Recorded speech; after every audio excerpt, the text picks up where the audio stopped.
Okay, so we'll do a quick recap, simply because it's been so long and I don't think many of us remember what's been going on.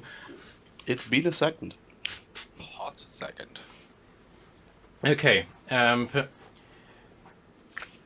so last session, you basically arrived in Aqua Evadia and met up with the lumber.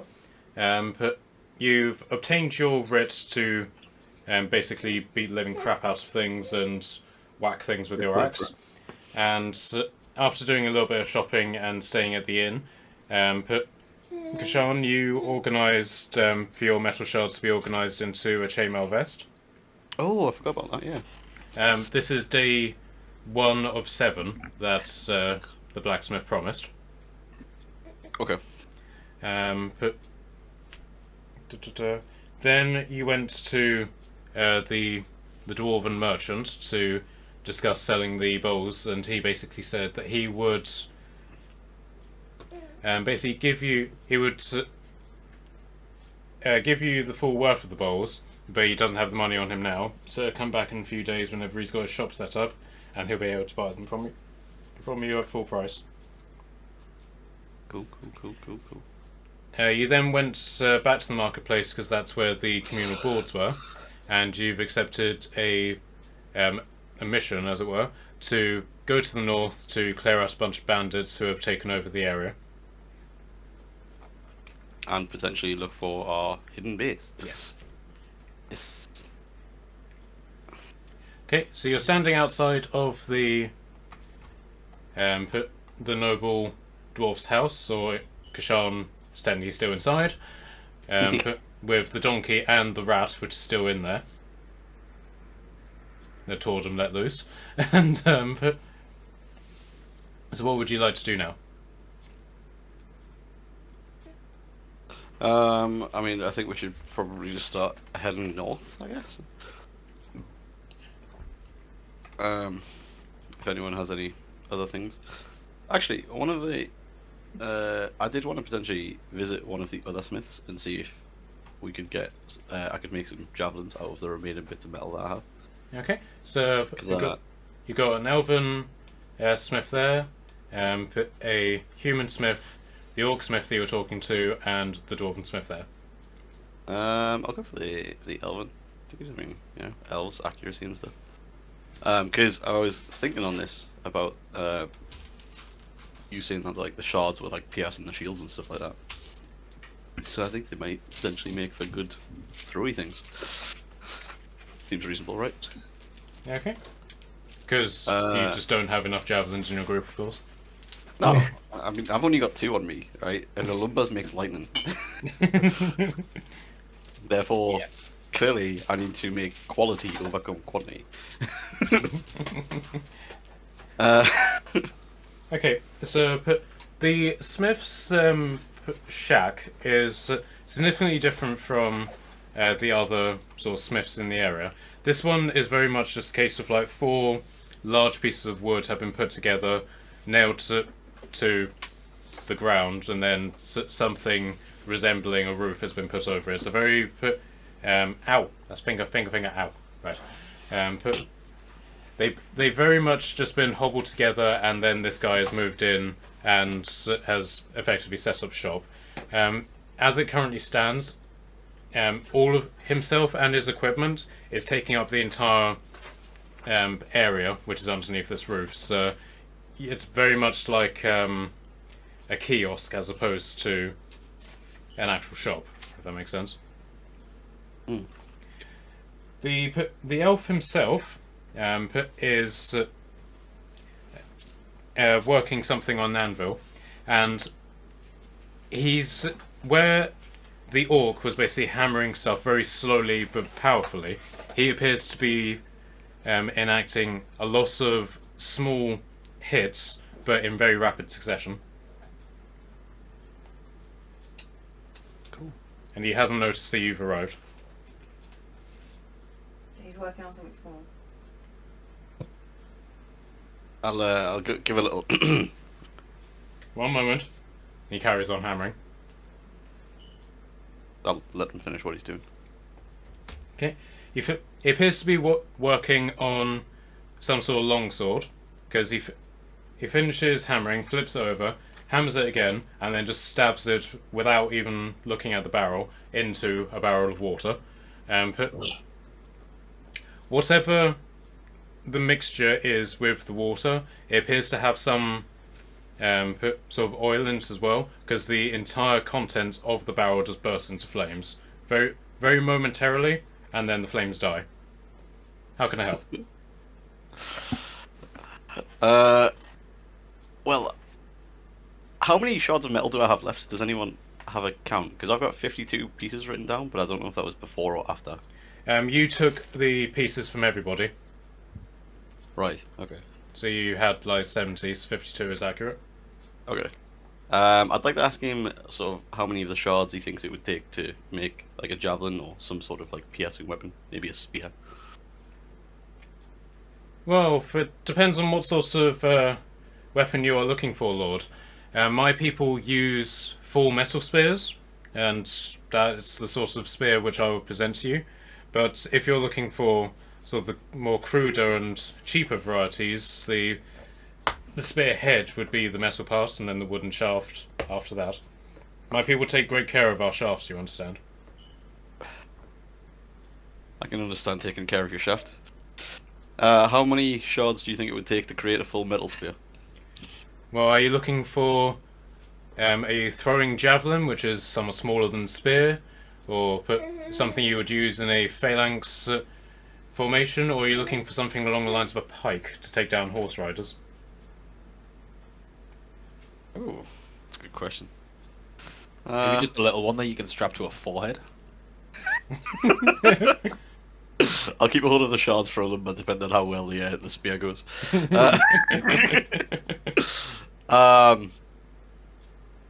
Not like, I don't know if I'm thinking like a full size pike, but maybe like definitely a phalanx kind of formation. Bigger than a javelin, but not like. Well, assuming that you have the training for it, say 20 shards, 25 if you want me to make it decorative. It doesn't need to be decorative, but I will offer up the 20 shards. And what are you looking for in terms of payment? How much do you think it would cost? Well, you're giving me the shards, so shouldn't it... So that docks the price. Shall we say 10 gold? And bear in mind, it's the magic of my people that I'm imbuing into this spear. It's not going to be a bog standard piece of crap that you'll find in the smithy over there. He points specifically at the dwarf smithy. Stunted. Yeah, frog. very well. I'll give him the 10 gold. Pleasure doing business with you, Lord. Come and see me in 3 days. I'll be back. And I will reiterate, that's 3 days and nights. My people don't sleep, you understand. Very well. Morella, do you want to add anything to this? Being a fellow elf? I'm just gonna go be like, first of all, work, craftsmanship, gorgeous. Secondly, please say you like Lyria. I can't find anyone on this island who knows of Lyria and worships them. Please, quieten yourself, sister. The folk here are somewhat intolerant of other religions. Oh, okay. And then she's gonna put her voice into a whisper. Be like, so do you like Lyria? Please say you do, or at least like know of someone. But like all whispered. No, of course I like Lyria. I tend to Lyria every night, of course, as all our people do. Well then, many blessings upon you, and I will have you in my prayers this evening on, wishing you a healthy and wonderful week ahead of you, filled with joy, sir. And you, sister. And may I say, sister, your microphone is coming in very quietly. I will fix that. It's just a whisper.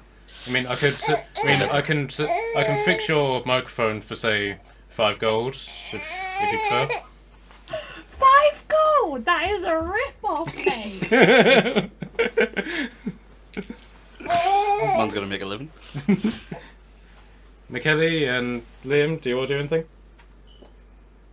No, I'll just stare at the conversation quietly. I won't add anything. No? Yeah, I'm good. I'm good.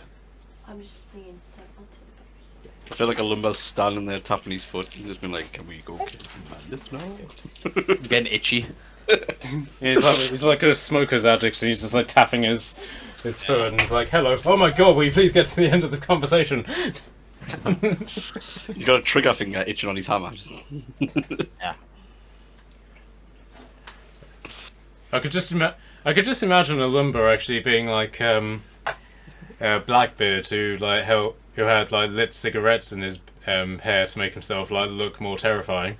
He's just a lumber just pulls out a spliff and just starts smoking it. 100%. Has the opposite effect on him that it does on most people. He just gets more angry.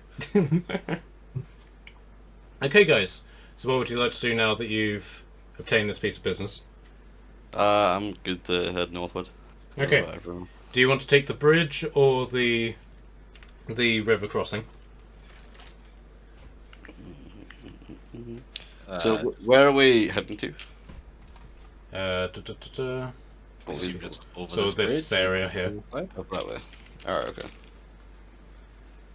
Is it the right time of day where we can cross the river? Yes. Then I'm definitely taking the river, or I might kill a god. Okay. The rest of you joining him? Yeah. Yep. Okay. So you've basically put, as you cross into the opposite side. So bear with me. Let me find the page because I've done notes on the one shot in between. All of the other things I was doing. So bear with me.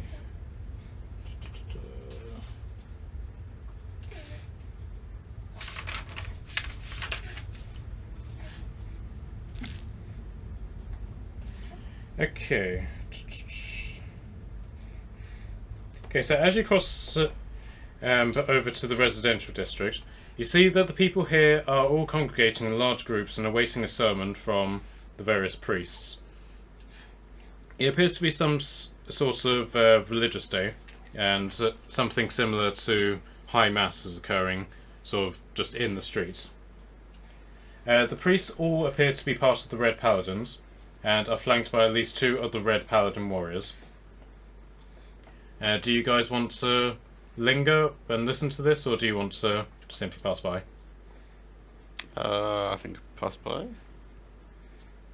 Yeah, I don't want to listen to it, but as we do pass them, I'm going to pull up the hood of my cloak to cover my head and my ears as a way to block them out. No. I actually do want to tend the ear to whatever they're saying, but just always going forwards without stopping by. Just like, oh, what they say, what they're talking about, just being nosy. Okay. So, as you sort of like go up this way, you can hear the Red Paladin priest. He's basically talking about a story of an eagle that came down to earth, and as soon as it did, it burst into flames. So he basically uses that as a metaphor, and basically starts talking about the various points that are, in their mind, degenerating the world around them, and that they should burn out these evils. And you basically hear him talk about the Danes, the elves, and the various dwarven factions. But after that, you sort of pass out of earshot, so you don't really get the full list of enemies unless you want to wait for them to go through that. Can I just lean over to Moreno and go, I think he's talking about you. I'm going to look at Tordum. My face is red, and she's got an expression of like anger and sadness mixed into one. And she's shaking. She's like, let's not go back there because I think I might commit something very, very, very bad. Like murder. And I'm that does gonna- not bring me joy, so let's keep walking. I'm just gonna like pat you as you walk past. Have an elk. Sympathy. It's okay. I'm gonna pat you back on the shoulder. Okay, so are the rest of you content to carry on? Yep. Alright. Oops, almost deleted that there. Okay. Are you sure you didn't? Can all of you see the screen? Yes. Yep. I need to zoom out and zoom back in. Oh no, mine just took a while to load. I think the processing power might have been a bit much for Okay. my computer.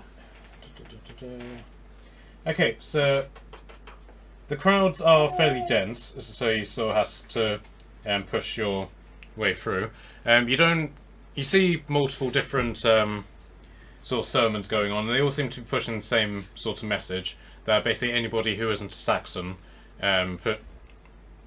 needs to be taken out in a fiery death. Can each of you give me a perception check?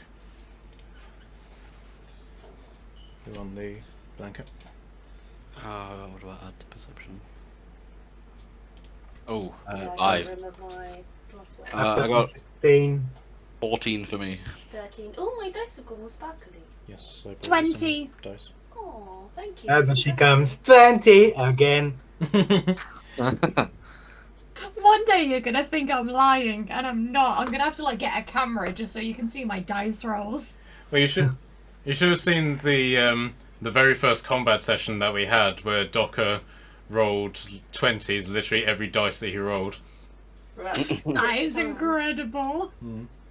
Okay, so you all hear different sort of enemies, as it were, and the main one that comes to you is the Alphas. They said our name! With the slight Irish accent that I was attempting there. So finally you negotiate your way through the crowd and you come to this location, the Eastern Gate, which is on the far side of the city. This part of the wall is substantially smaller than the other one. But the gate is also...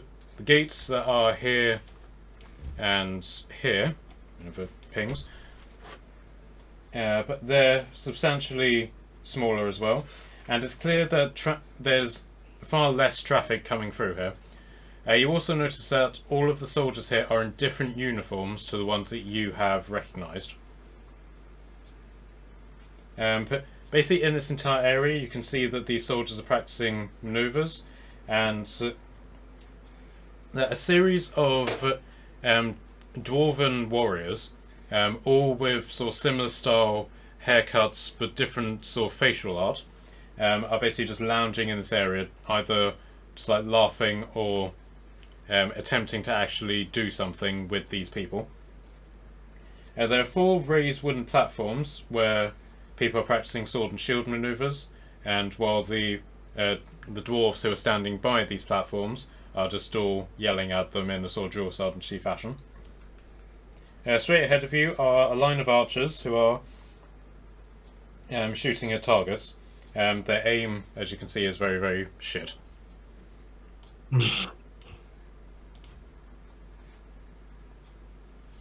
What would you guys like to do here? Just pass by.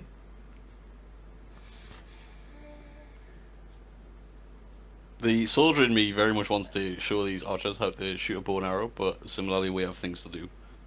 So yeah, I will no, don't happily, worry. I will happily leave with the group. Okay, so which gate are you hoping to use? The south or the north? Might as well just head for the near one, I guess. Okay. As you sort of step forward, this dwarf turns around and you recognise him as Hirok the Farer, the captain of the guard who you spoke to before. Hmm. Hey, Blandy. Does he say anything as we enter the area? Yeah, he sort of makes a point of sort of stepping towards you and just calls to you. Greetings, stranger. You'll be passing through the gate, I take it. Where you be heading? Headed north to deal with your bandit problem. I'll thank Odin's cock for that. Those bandits have been humiliating me for weeks. But do me a favour. When you kill them, make sure they don't die with their weapons in hand. That way they can't go to the feast hall and ruin the festivities. He spits. Scum like that deserve no such place. Bastard. I was thinking of sending this lot in, and he just gestures at the group around him, to bloody them, but the pisspots will soon as shit themselves. Just crossing the river. But given a week to train them in combat in the burr. He spits again. No wonder my people sack the city. As you are talking, you see that a smartly attired half-elf, who is leading an entourage of warriors, comes over. The baby kind of moved me into the water. That's fine. But he's got. You notice that he is in the company of 3 men-at-arms, what looks to be a man from the palace guard, and then a truly massive man with a great short sword, which he is carrying unsheathed on his shoulder. One of the dwarfs lets out a bird-like whistle, which attracts the captain to the noble's presence, and he lets out a surly noise and then greets the man enthusiastically, gripping him by his arm. Ah, my Lord Athelhelm. You here to use the gate? Oh God, no, the old man says, very pompously. We may worship the trout, but that doesn't mean I enjoy getting my feet wet. No, I came to see the future of our country's defence. Well, Lord, if our defence runs on frustration, annoyance and piss, we're impregnable. Allow me to show you. Finnan! He calls one of the dwarves. Yes, Lord. Run the gauntlet. The dwarf simply shrugs, downs his drink, and then the other dwarfs shout for the archers to knock their arrows and aim. Finnan readies himself, and then runs the length of the gauntlet, the space where the archers are firing. The men, who don't appear to be surprised by this, all fire on command, but Finnan still arrives safely and completely untouched on the other side. He shakes his head disappointedly at Hirok. They'll get there, Hirok says eventually. We'll be sure that they do, Athelhelm says. The priests are already after your head, so let's not give them another reason. If only I knew the richest man in the realm to pay the priest to shut it, or talk of something else that's useful. If only. Farewell, friend, and keep your beard clean. The Lord barely acknowledges you, aside from a kirk nod, and departs. Hirok turns back to you. That's Lord Athelhelm, the Queen's father and the richest man in Aqua Evadia. So far, he's one of the good ones, but most importantly, he's got brain in his head. The burr that's on his land, and these are his feared-men. But anyway, best we get him through the gate. The tide's low, so you can get through. Pretty quickly, and then he shouts to all of the other men. All right, shield wall.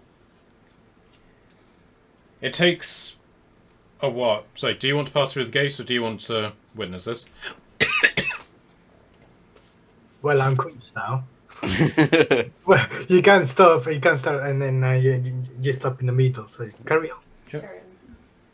It takes a moment for them to get organised. Some argue over their shields, all the while Hirok is basically just waiting very irritably. And finally, they get into formation. That's 2 men thick. I won't bother putting on here, because you can understand what that looks like. Alright, first thing to remember about being in the shield wall. Don't... There's a sound of somebody getting stabbed from the wall. Stab the person in front of you. Oh, I give up. He turns to you. Go, save yourselves. I've got to clean up this mess. And with that, I will leave. Can I just wait to see if they, like, throw anything out of use? Or, like, just drag his body along with me for a snack? Unless Morella wants to get involved. I was just gonna, as I walked away, go to Herod and go, Well, a healthy bit of meditation at dawn and dusk every night works wonders on soldiers. You should try it. And smile and like walk off and grab Todd and be like, "Come on, no more You're gonna bleeding make me people." run across the water. You're in a barrel. You can sort of just be rolled.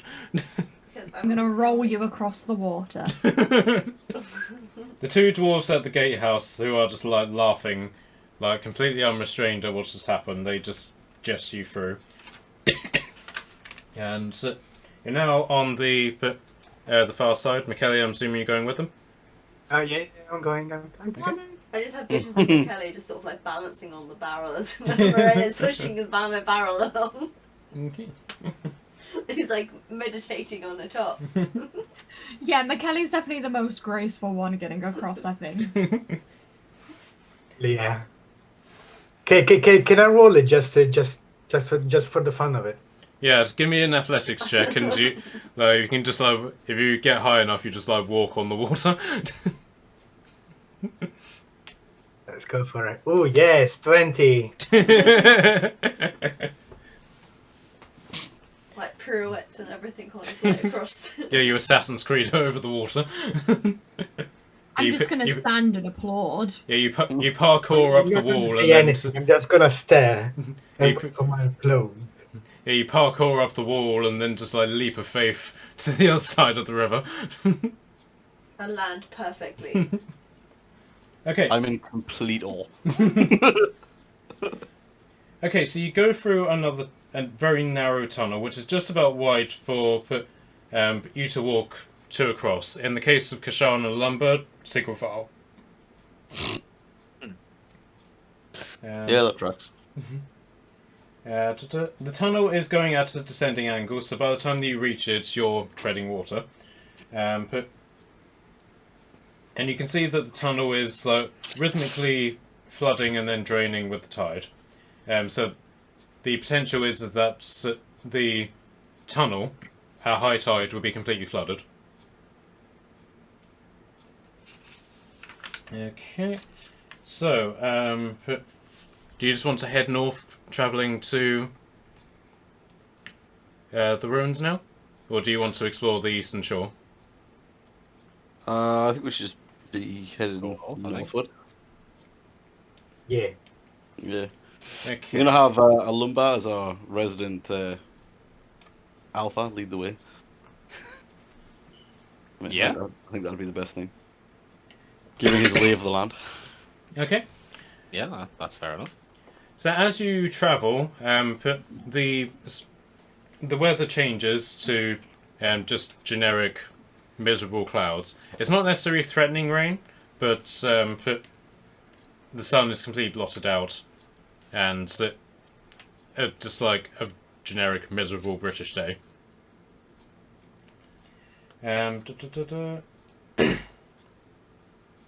The road that you're on takes you through burnt ruins and takes you, at some points, quite steeply uphill. There's a single tower that surveys the northern lands, but it's currently empty. After about an hour of northward travel, basically following a road which goes alongside a small stream, the land levels out. After a while, you deviate from the stream to follow the road, and you come to the ruins of a town. It's the only town which was listed on one of those signposts, so you assume you're in the right place. There's a couple of buildings, and they're all based around a circular centre in the village. You're currently in the shadow of what appears to be a farm or some sort of horse paddock, which has since fallen to ruin, and the decaying corpses of two horses are in the paddock itself. The land around you, particularly in that paddock, has turned black with rot. Just like home. You hear the sounds of two people talking from where you are, but you can't make out what they're saying. But you do get the distinct impression that whoever is talking hasn't detected that you're there.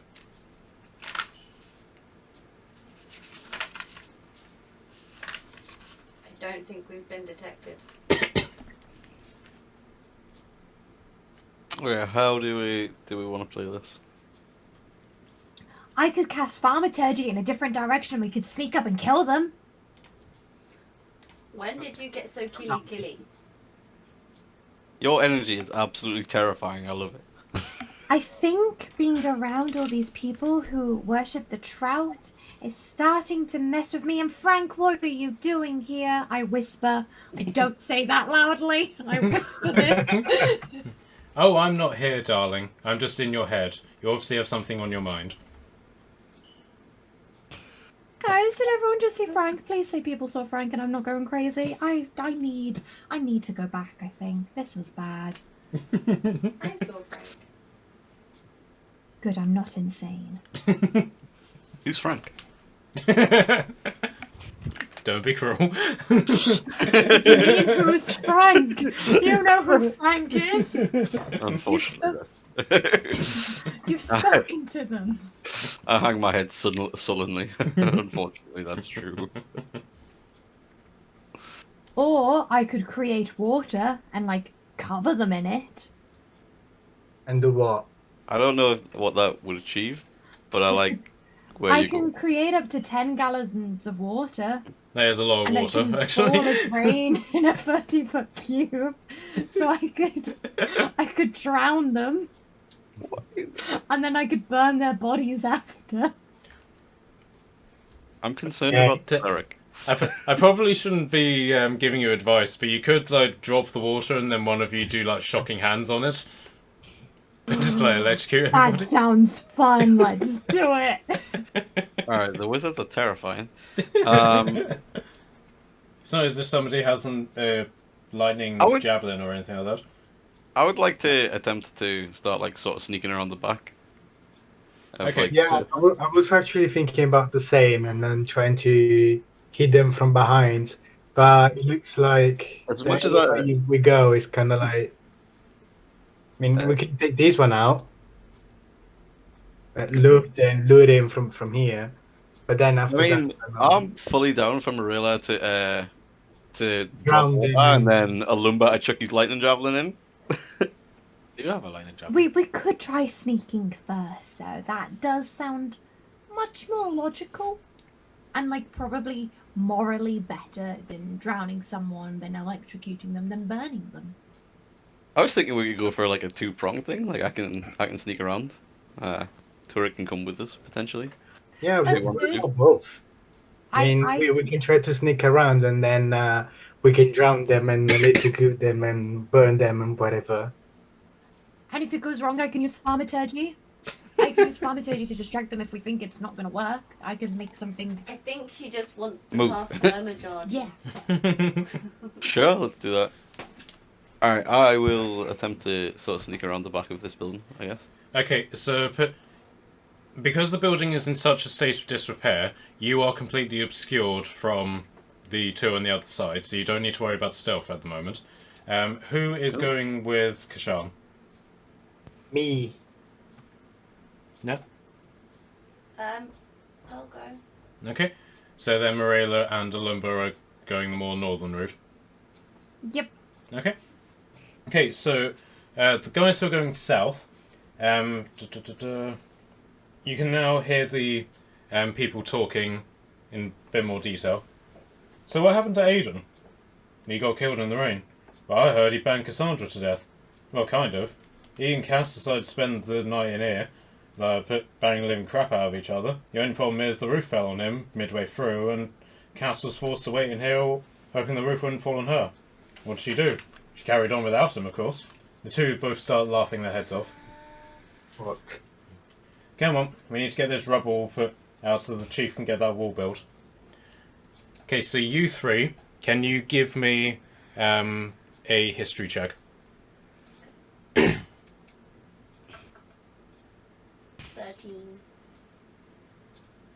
I got... Right, do I add anything to history? I've done 15. Yep. I got 8. Okay. Is that plus anything? No, that's it. Okay. Surprisingly enough, that is actually still, that still passes. You recognise these You recognise these two voices.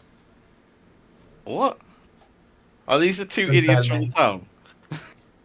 And you recognise them as the thugs you've repeatedly met. Well, from the square in town. How are these guys still alive? Alright, I'm gonna turn to Turek and be like, look, you're the death guy. What's going on? Can I? Yeah, I'm a monk. Do you think I've got any clue? Can I cast Unseen Servant? And it's just I just automatically. Okay, sure. Uh, So you're not just going to send out like a stealth wolf or anything like that? Stealth attack wolf. I was just gonna get it to start moving stuff, sort of over here, because I could just tell it to pick things up and move things, and Sure. just can I get it to move things? And Your see if they walk away. your unseen servant will be Padwin for now. No, actually, it won't be Padwin. Are you gonna do Frank? It'll be Frank. Can I control Frank? No. Yeah, well done. There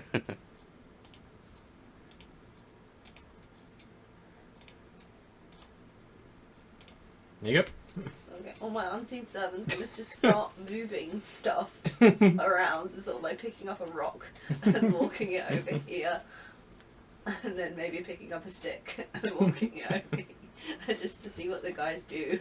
Okay, so when your unseen servant picks stuff up, does he become invisible, or is it just more like telekinesis? Says it just performs simple tasks, so as far as I'm aware, they just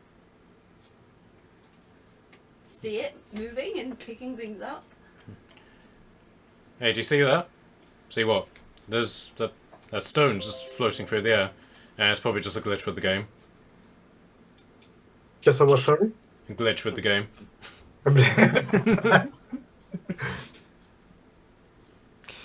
There's something wrong with the Matrix. Well, shouldn't we investigate it? No, because you and me, we're not people who are supposed to investigate things. When oddities happen in the world, we have to ignore them so that the players, the people who do actually live in this world, they get a sense of, they get to notice these things, but they have the choice to enjoy the narrative, as it were. This isn't part of the game, as you understand. It's just, I'm just going to tell it to, I'm assuming they were building the wall sort of around here somewhere. So it's basically just going to pick up the wall they were building and move it away. No, I think that might be a problem. Yeah, I think you might be right. Let's go check it out.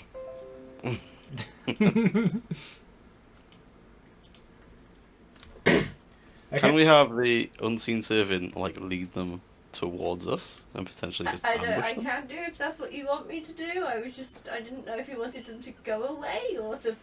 I mean, I don't towards know. us. Maybe I don't know. Okay, before you do that, Alumba and Morella, do you want to organise yourselves? Yep. Basically, if it gets to this man here, I can't do anything with the servant. Sure. Just so you're aware, if I suddenly start moving over here, please remind me. That's Sure. my line. So what are you two doing? I don't know what I want to do. I thought I could do something funny, but maybe not, because it would kill them. Do it. Just do it. I don't mind if you kill my unseen servant, because I could just summon another one. I feel like Alumba's very much all about your energy for just killing them. So I also need to touch them. I was going to cast inflict wounds on one of them and think it was just going to be low enough so it felt like they were getting pinch loads. But it's 3d10 worth of damage, so maybe not. Hey, I threw an unseen servant at them. At least I didn't throw a rat at them. Or a pig. This time. This time. Or a giant elk. Can I... Oh god, how far away am I from them? Can I stealth round the paddock? Okay. Attempt to. So the paddock is in complete ruin and the fences have completely collapsed, so it wouldn't offer you much cover in terms of hiding behind something, but at the moment their attention is elsewhere. So I need to roll really fucking well, basically. Their attention is elsewhere, so I'll give you advantage on your stealth check. Awesome. I'm gonna attempt that first then.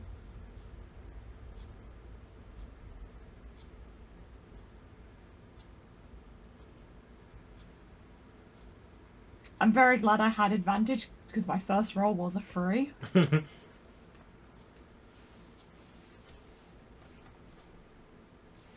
That is 18 altogether. Okay, so as long as you don't like actually walk up to them, and you sort of like stay in this particular area, oops, then they haven't detected you. Okay, so you can see put more clearly into the village area. All of these buildings are in complete ruin. This building here appears to be somewhat more stable than the others. This one is completely and utterly overgrown to the point that you can barely see inside it. This one is just completely lost cause. Inside, so you can see the tree, which is in the centre of the village. It's been burnt black and dead, and there's a number of people hanging from it. Oh, is that what that is? Oh dear. Okay, first of all, I'm gonna say a little prayer under my breath. And then I'm gonna cast Thaumaturgy. And from the tree... Hang on, I need to see if I'm in range. While she's doing that, Lumber, do you want to move to wherever it is you want to move to? Yeah, I'll just sort of follow along. Cool. Can you give me your stealth check? Stealth. That is a cool 6. With advantage, because their attention is elsewhere. Do I roll again in that Yep. case? Yep. Stealth. And then an 8. So 14. Okay.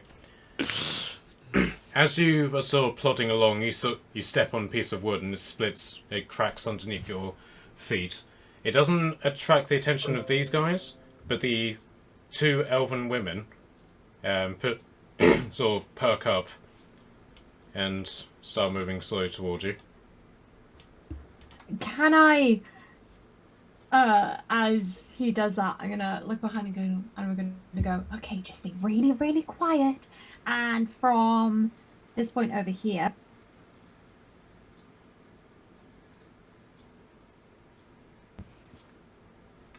Yeah, yep. that Go. point there, Yep. I'm gonna cast Thaumaturgy, and it's gonna make ominous whispers appear as if it's coming from the people hanging from the tree, as a cause of distraction. Oh, I love that. Okay, so you can basically hear that you can see that these 2 are talking, and one of them turns to one of the bodies and like, "Boss, the corpses are talking again. We'll go stab them in the gut then. I'm busy." So this guy basically comes wandering over, and he basically says to the corpse, like, "Oi, haven't you ever heard that death is the end?" And he stabs the corpse in the gut with his spear. I'm just. My familiar thingy servant is just moving more stones one at a time. Like, out from where they need it to somewhere really annoying. I keep trying to rename Frank, apparently. I keep clicking the wrong button and I keep trying to rename him. The elves are starting to get very suspicious about what's going on, and they actually say, "There's somebody here. Don't know where, but there's someone here." The big orc who is in chainmail armor basically stands up and pulls out a big war axe and is like, "Find them." Quickly, can I do something quickly? Yep. This will basically until until they actually find you. But you're not in combat yet. Okay, the one who's just stabbed the body, I'm gonna cast Toll the Dead on, so my hand's gonna come up and like a blue light's gonna appear from my hands. Okay. And If light is going to emanate from you, like they will detect it's you. only like a tiny bit from my hand, Okay. like barely noticeable, and the sound of a dolorous bell fills the air around it for a moment, around my target, and they need to make a wisdom saving throw. Get out. Uh, No, get out. is that what he says? 9. Or you stabbed me. He fails. He's gonna take 1d8 necrotic damage. Okay, that was the heart guy. So, how much damage?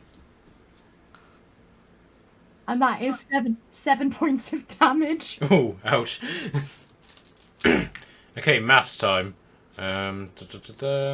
This went better than I thought it was going to. Alright, so he covers his ears in horror and is like, the fuck? What the hell was that? And the orc basically turns to the elves and get to high ground. And the two elves, this elf is going to go over here and do acrobatics. Now 20, nice. And she's basically going to parkour on top of this building. Same with this one. Yep. She's going to parkour less gracefully, but she's going to manage to get on top of this building.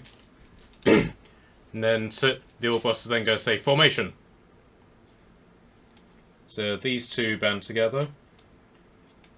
If they pass through your unseen servant, will they detect it? I assume they would. Okay, so this guy is going to do that, and I assume your unseen servant dissipates? It has a singular hit point, so they do damage to it. So Okay, and just hang around moving sticks. Okay, so he and can. stones.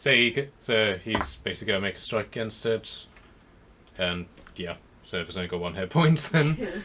Okay. At least their sticks and stones are no longer cursed by being moved.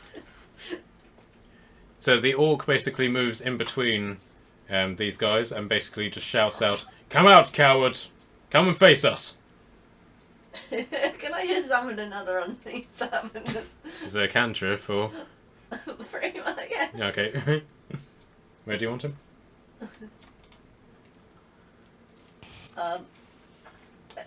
Yeah, just there will do. Okay. Can I then have it like moving stones again from here to over here? Okay, so what do the rest of you want to do? I'd like to attempt to sort of stealth around to the side, like around to Yerish. Okay, I give me a don't know if stuff you roll. want to go where the stone's being moved to. Is probably not a good idea. Okay, and I believe you get disadvantage because you're wearing your chainmail, don't you? Yes, I was just about to say. That's Do I okay. add anything to stealth? 1. I still got a 13. I'm laughing at. And what was your lower roll? 13 was the lower one. So I got a 12 and I got a 15. Like as me rules, and I add 1. Okay, that will be enough, I believe. Bear with me. Calm down. Da-da-da. You're okay. Okay, let me just check that against the elf's perception. Yep, you are still undetected. Quick question. Yep. It hasn't been more than a minute since I started doing the ominous whispers, has it? Or has it? It hasn't, but he's now ignoring them. They're still going anyway. Okay, so now that you've moved into position, Kashan, you can see that these are specifically the guys that you've met before, but again, they're showing signs that they haven't ever met you before. Like, you remember very clearly the wounds that you inflicted on them, and they don't have these wounds. They have other wounds, like general scars and that sort of thing, that make them slightly different from what you've encountered before. But, as before, these are people that you haven't technically engaged in combat, but yet are the same people. I'm definitely now wondering as to whether or not I should let Torment eat one of these people, just to see what happens. Just put a bit of a fourth wall break. For Liam, these are bad guys who have been repeatedly appearing over the course of their adventures in the previous city. Right. Okay. And we've killed them twice now. Clearly. They are dead. I promise. I completely believe you. Yeah. I've fully set them on fire one time. Okay, so McKelly, what would you like to do? I have no idea yet because I wanted to sneak up on them, but I don't know what. How? Kind of on alert now too, so it's probably not the easiest thing to do anymore. Anything is possible. It is actually. That's the point of this game. I want to try to sneak all over to here. Oh shit. Yeah, sure. Right. If you move to where Kashan is, and then give me a stealth check.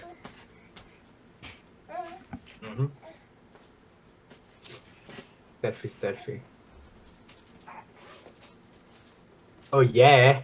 29 plus 4, 24. Okay.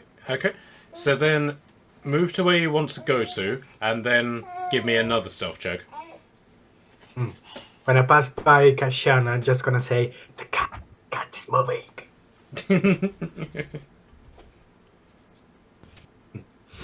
Another stealthy check. Oh no. 7. What was that? It's a 7. Okay, so unfortunately the elf has detected you as you left this bush. What happened? The elf who's up here saw you as you crossed this open area. Oh, Yes, you are still where you are, but you've now been detected. okay. Alright guys, can you give me your initiative rolls? Sorry. Can I have my arms back, please, Doc?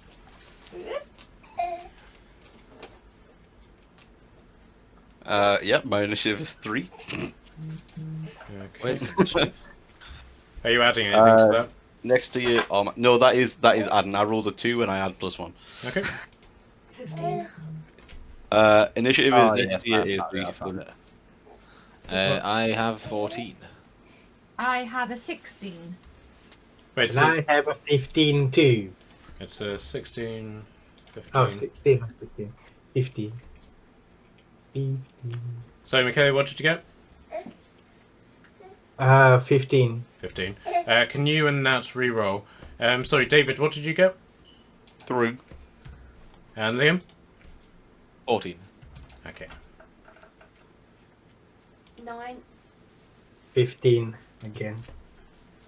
9 and 15. Okay. You're on my throat. Yes, you are. Okay, right. Oh, you. Ow, I am.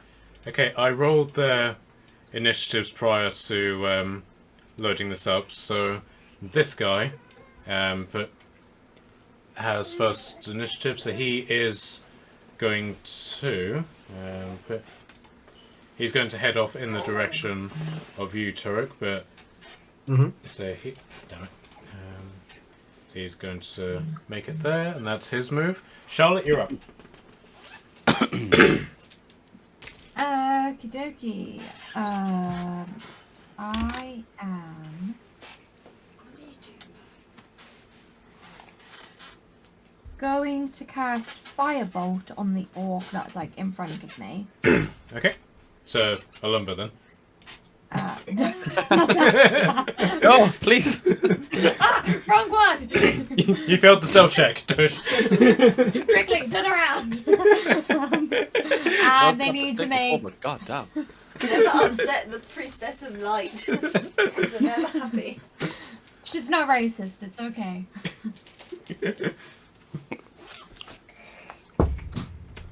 Does a nat 20 hit? Just. No, he's actually a god. He has an AC of 30. What do you add?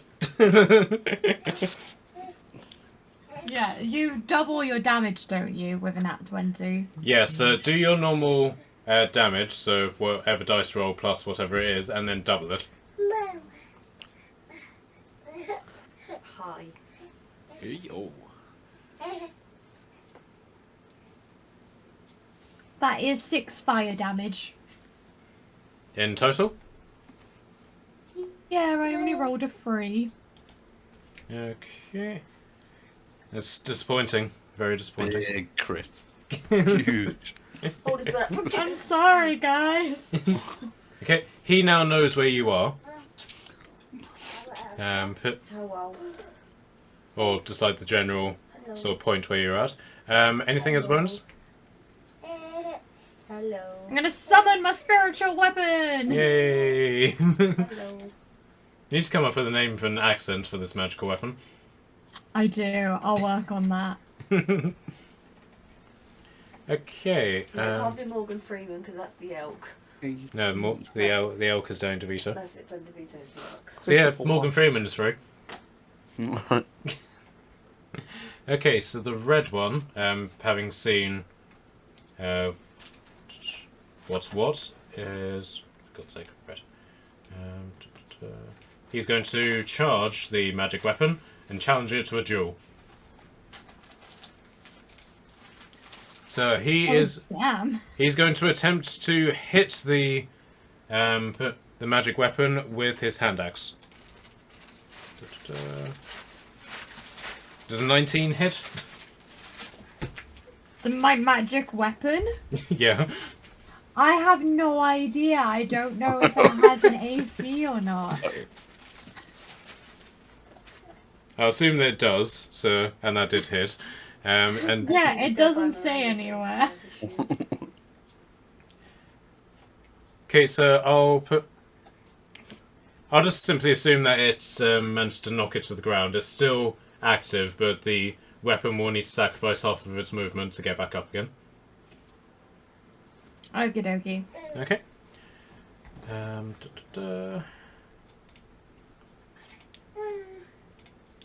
Yes.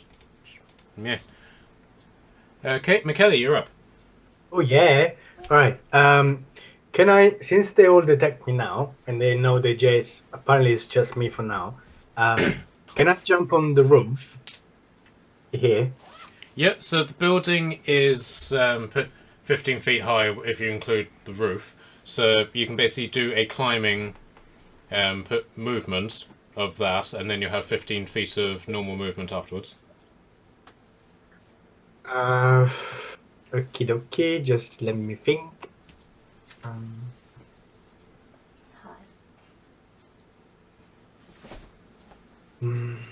That's what boobies used to pull yourself up with. You do realise that's on the recording now?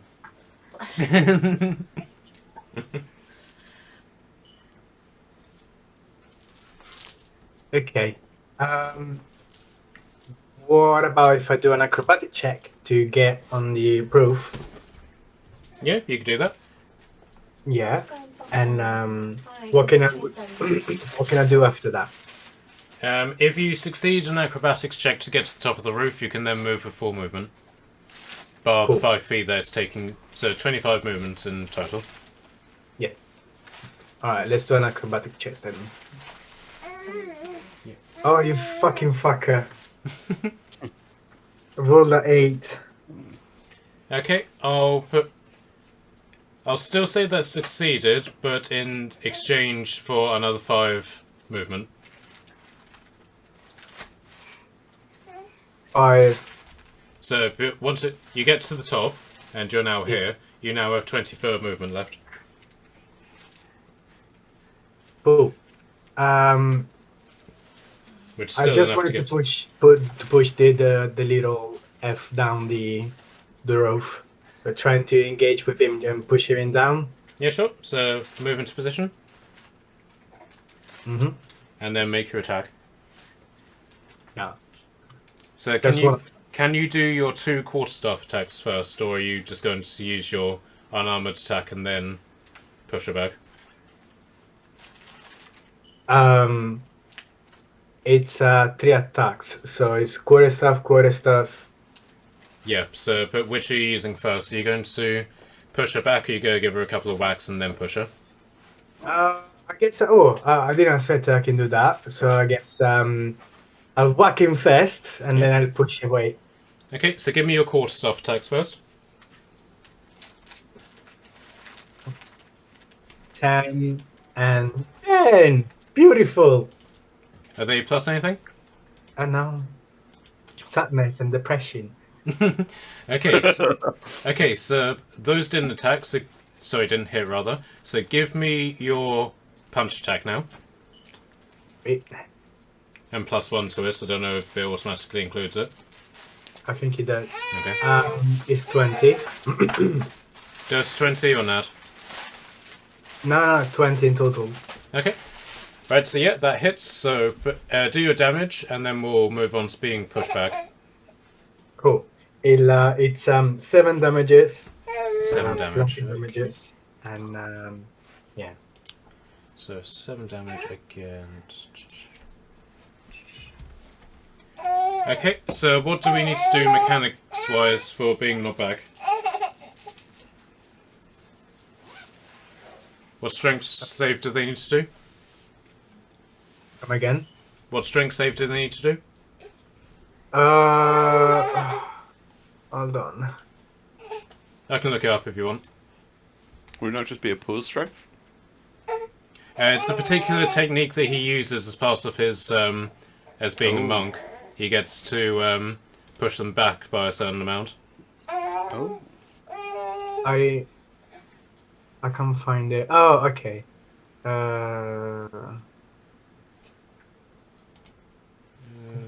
Open them. There it is. Fall prone. No, pushed by 15 feet. Strength save of 12. Yep. Which they failed. That's it. Oh, cute. It's being pushed away by 15 feet plus damage fall. Okay, so 1, 2, 3. I'm assuming you're hitting them in a straight line. Oh yeah. Okay. You should. Did you need to use a key point for that? Yes, because it's a fully blow. Okay. Okay, so they then fall 20 feet, so that's 4. 3,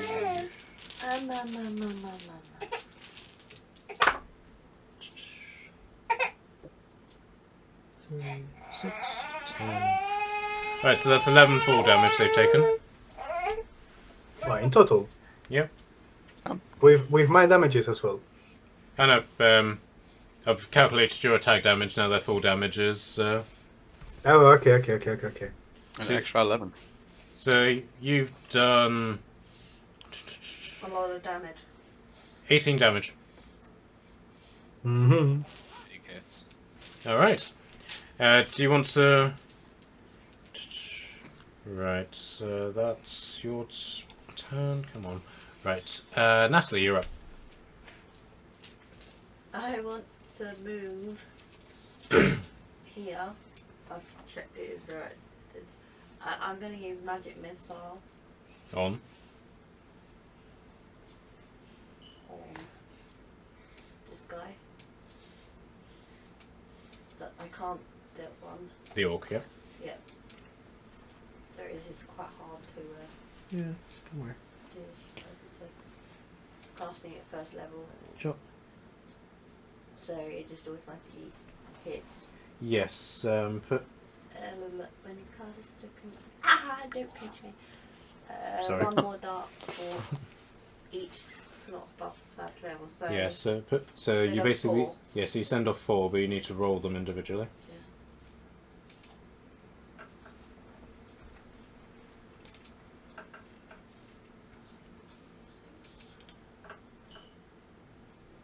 9. 13 damage. 13, nice. 13 fire damage. Or whatever, not fire. Force damage. Okay.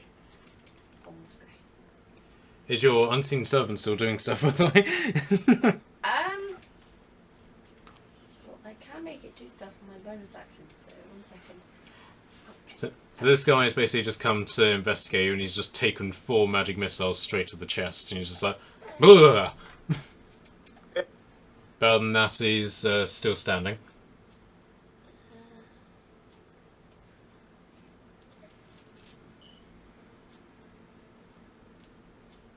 I'm gonna tell it can start fires. Like fire. I'm just gonna tell it this brat is just gonna start a fire there. Of course. It's just gonna light a little campfire. Because what combat would it be for this group if there wasn't fire involved? It can't actually attack anything, so I'm just gonna tell it to light a fire. Okay. I'm gonna command it to light a little fire. Give me a sec. Just distracting fire making little servant thing. What? There you go. Hey, it moved the stones and confused them, so now it's set fire to the wood. Okay. So. Alright, so Liam, you're next. Okay. I'm going to just go up to this dude, straight in the line of sight. Okay, he is technically still in combat with the magical weapons, so you do have advantage on your attacks for flanking. Okay. So, guess I'll just do a basic, like, whatever attack I have.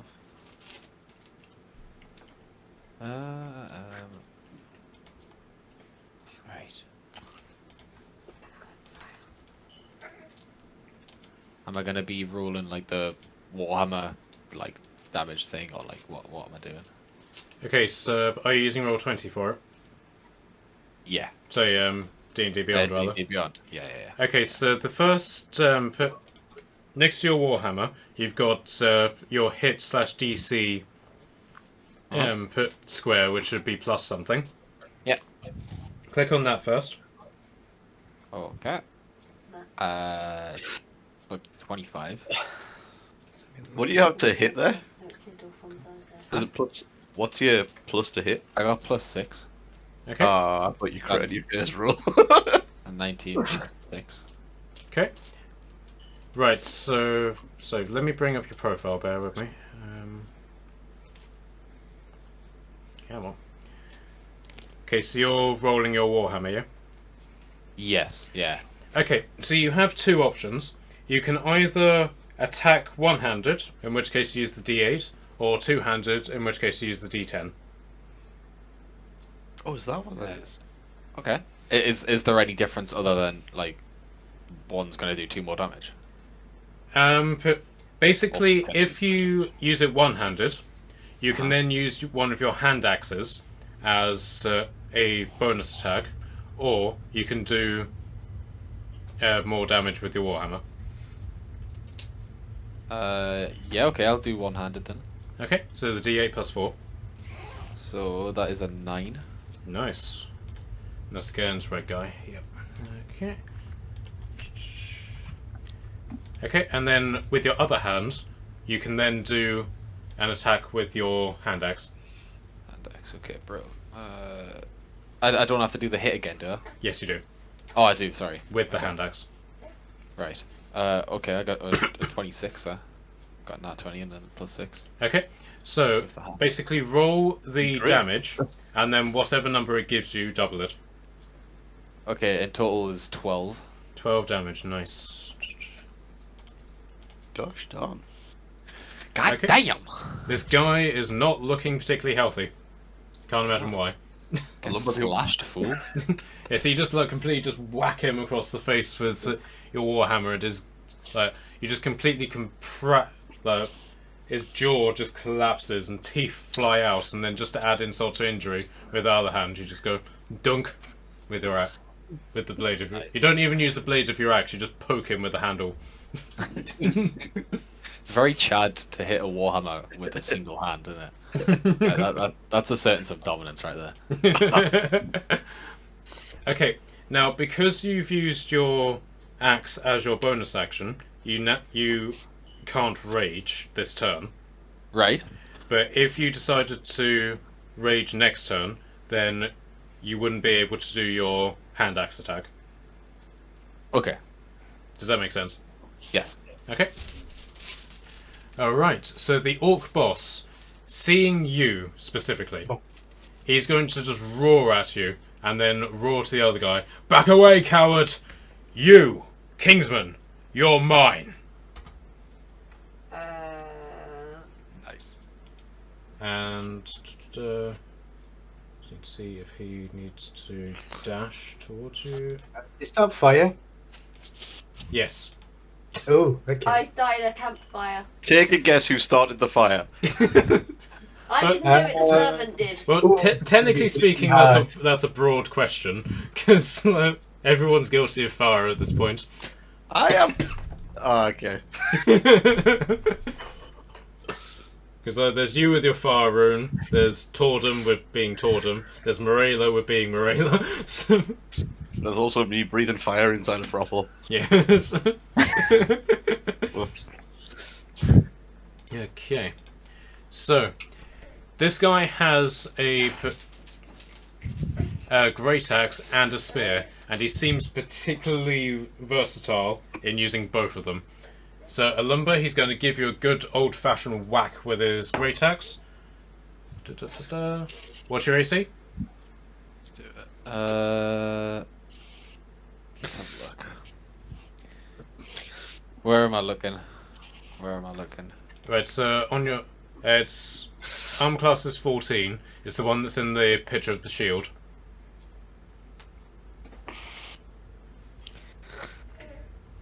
Okay, so... right, so that hits you. Okay, and he's... great axe... right.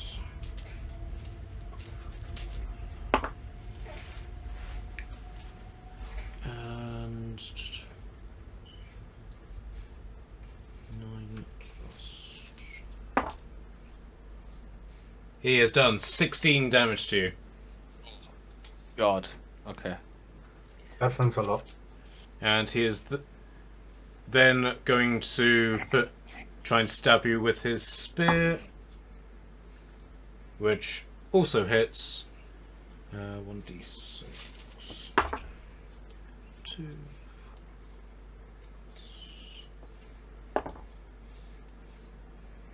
And that does a further 10 damage to you. Ooh. Should have raged before, shouldn't I? Christ. Okay. And then to sort of just add insult to injury, he's then just going to let out a massive bellowing roar,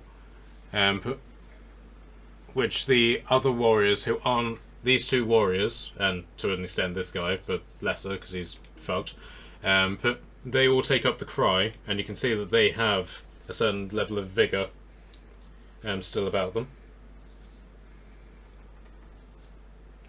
Okay. How much total damage was that? Just so I can add that, or like take that off my HP. I wasn't actually paying attention, to be perfectly honest. Was 26. it a 16 and a 10, wasn't it? Yeah. 26.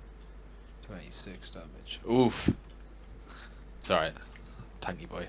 How are you looking? I got 19 left. Okay. I'm alright for now. I'm not worried yet. Okay, so put a quick sort of fourth wall lesson, as it were. In Orcish tradition, whenever a fight of single combat is engaged, it's basically the rule that whoever does the defining blow then has to take a blow from their opponent as a sort of like message that says that the duel has been accepted and will continue. So you get an attack of opportunity against him. Oh, just like every time. No, he's initiated a duel with you and has made Right. his attack. So now you get to, in response to that, make an attack against him if you decide to accept his challenge, as it were. Oh yes, absolutely. I will attack him back. Okay, so basically from this point, unless of course you're happy with dishonor and stuff like that, you can only attack him until one of you is dead. Right. Okay, I'll take that. Okay? Yeah.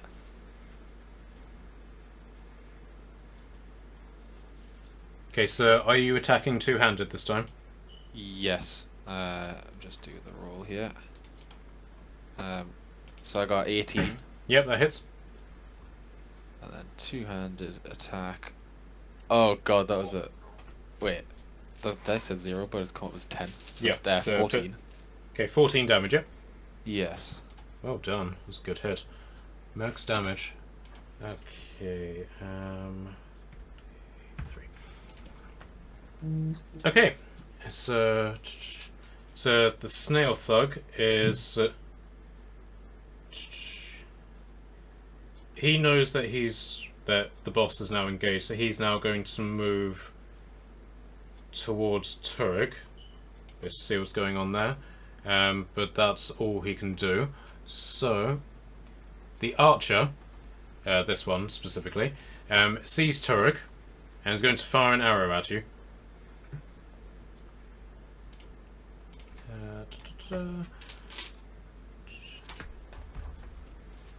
My d20s are despairing. Not guilty. What's your AC, McKelly? Wait, what's happening? She's firing an arrow at you. Oh, this Like, one he was towards sleep- me. It's 16. Okay. That hits. However, Yeah. you do have a Reflected missiles, reaction yes. against this. Can I roll it? Can I roll it? Please, can I roll it? Yeah, that's. Let me Ah. just. That's. If you. No. Deflect missiles. Here we are.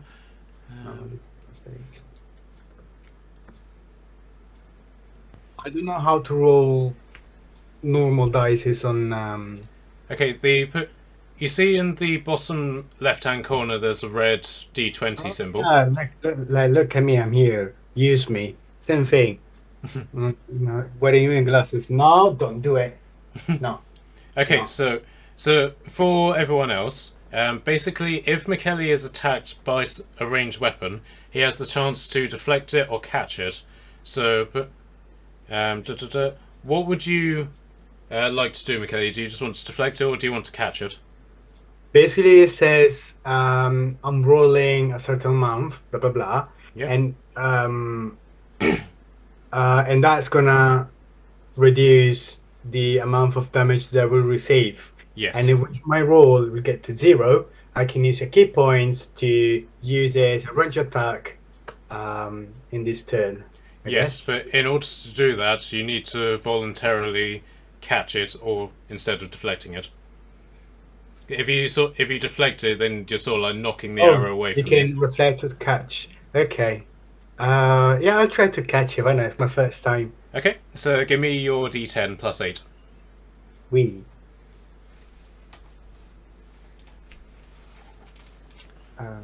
Yes. Roll. It's 4 plus 8 is 12. Okay. That's D10. So bear with me. That's a D8, isn't it? I think so. Okay. You've succeeded in that regard. Oh, okay. So you've successfully caught it. So do you want to use one of your key points to throw it back at them? Or somebody else? Yes, but I don't want to throw it back at him. Mhm. Can I try to throw it back at the one that I throw on the edge? Yeah, anyone between 20 and 60 feet. Fits, yeah. The green guy. Okay. So make your range attack. Range attack. So just a normal D20.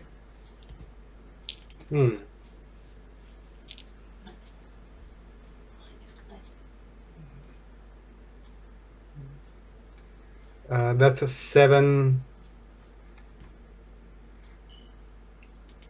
7 in total, yeah? Oh well. No. Okay, no, it's 7 plus 8. Sorry, 7 plus 6. With 14. Yep, so that hits. 13. That hits. Cool. So because it's an arrow, unless you've got something specific that tells you to do. Yeah, 1d4 plus 4. Yeah, I got it over here. Yep. Yay. 6 damages. Nice. That's against Soren, green guy, yeah? Mm-hmm. Nice. You guys, Keep you guys are dishing out damage today. Alright, this man's just swan dived off the top of like the castle walls and gracefully like danced over water, and now he's catching arrows and chucking them at people. Standard. Kashana's sitting here just in Maybe he's awe a of god. Turek. Just like, what is going on? Yeah, just Can I for, fight him? just for the record, like, Michele was like complaining about being a monk because he didn't think they were interesting. Yeah, precisely. I can see that. Okay, but this archer is next. They're going to spend half their move to get up, and they are then going to pull back in an attempt to get a better shot at you. Okay, so they also are going to try shooting at you, Turek. You can try. 16 CA. Yeah, so that hits. So do you want to go through that again? I'm just gonna deflect it this time. Okay.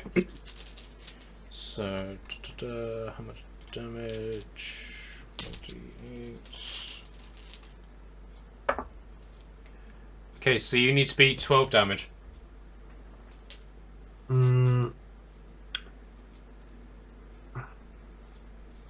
What's that? D10 plus 8. Yep. I've done 15. Okay, yep, so you just successfully deflected it. Cool. Next. Okay. So this guy is also going to move this way. And okay, David, you're up. Hey, finally. Alright. So, as clearly everyone has been seen now, so I am going to move up to this blue guy, who is precariously around fire. He's just like, where the hell did gonna- you come from? The stealthy giant dragon. Hi, friend. I'm gonna very disappointingly be like, how many times do I have to kill you people? As I roar and go into my giant's might. For Okay. the first time of the day, for the first time in a while. I'm gonna become a big boy, and I'm gonna swing at this guy with. That's. I'm wondering if I've got anything that I can sort of. Do I want to do the? I'm going to take a swing at him with the longsword of wounding that I picked up Okay. from So the.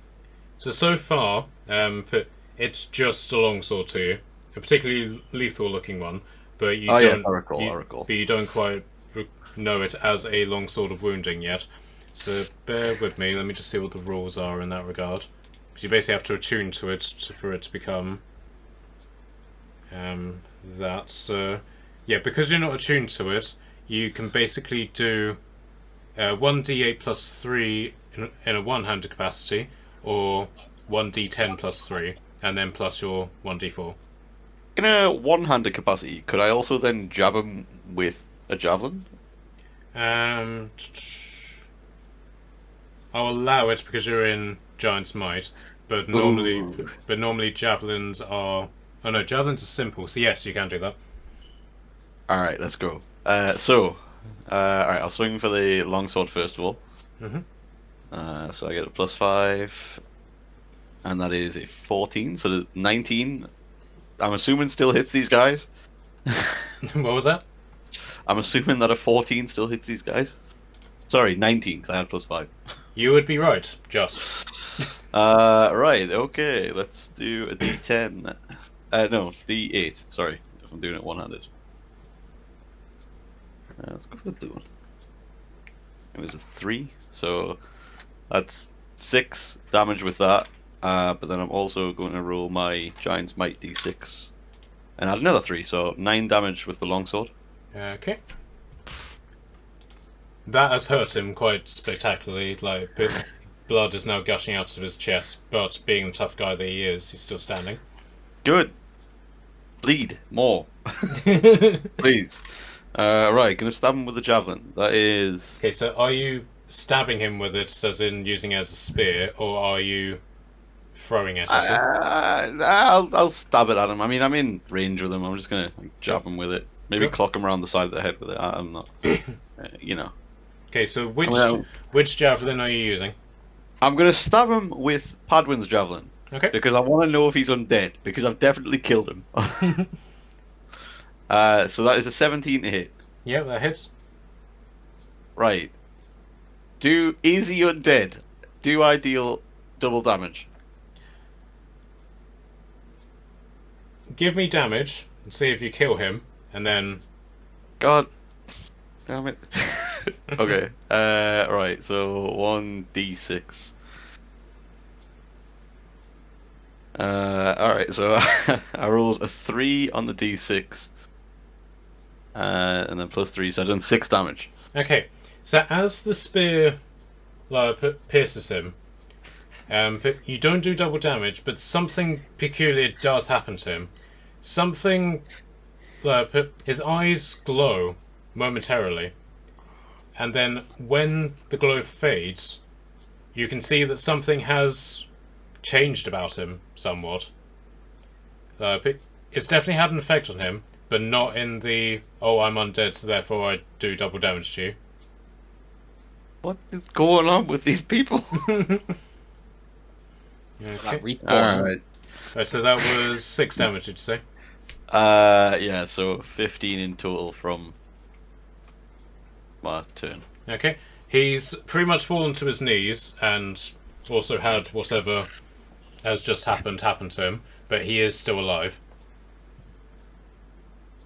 Okay. I mean that's all I've got so far at the minute. Yeah. Okay. I'm good. Okay, Hit so quick saves and loading again. It's cheating. God okay, damn it. so Oh, back actually- to the Does he recognize us? Like as he falls to his knees, does it feel like he recognizes anything or?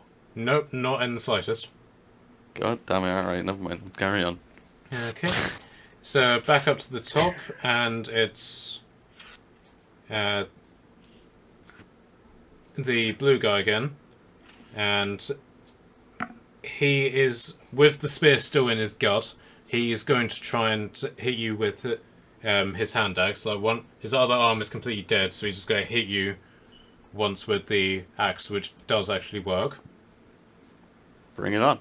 Does a 10 hit? It does not. Okay, so that just falls by the wayside and he's gone. And then Charlotte, it's you next. Okie dokie.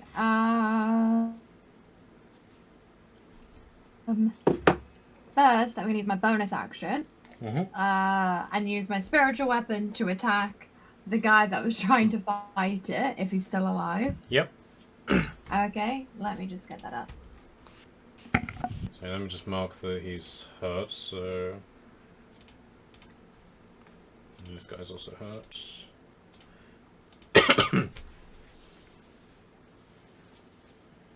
That's a nat 20. Okay, I'll be back in 2 seconds whilst I roll my damage.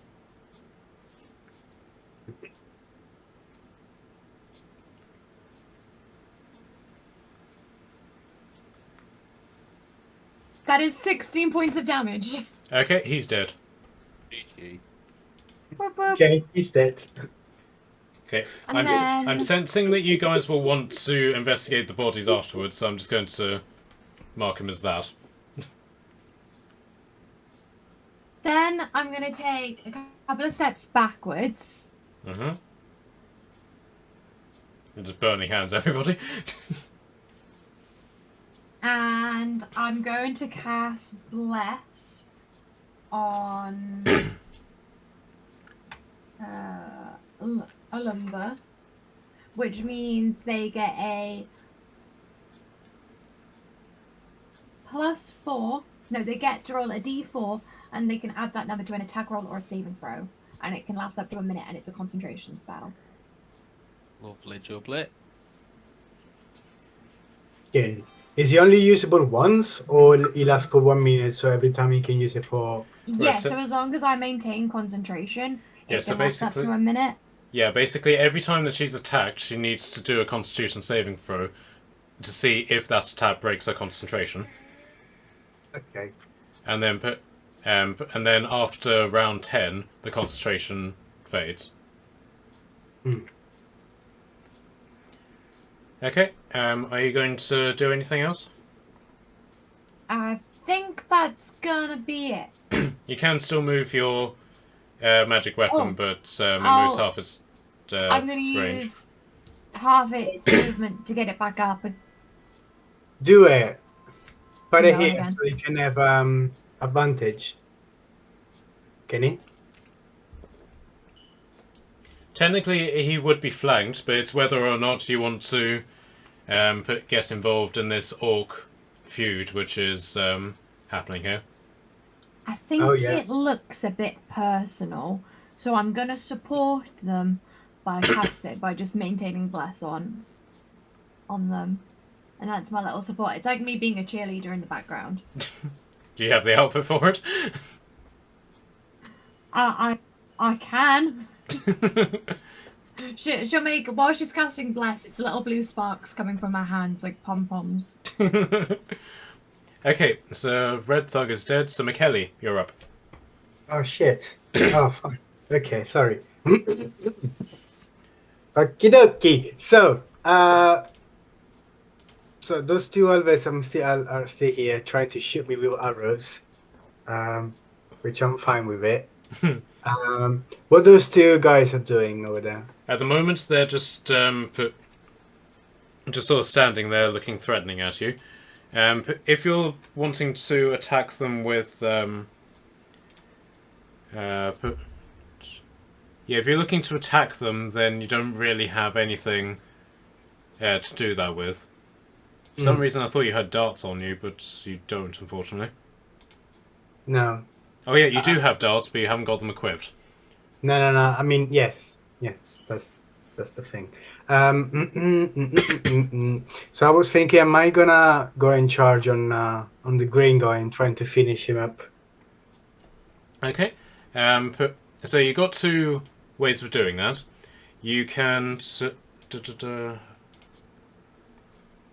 right. So you can use your step of the wind, which is a key point to do a dash action, which I will allow you, or jump double distance, which would basically plonk you straight in front of the green person, or you can move forward, attempt an athletics or acrobatics roll, and then move towards them.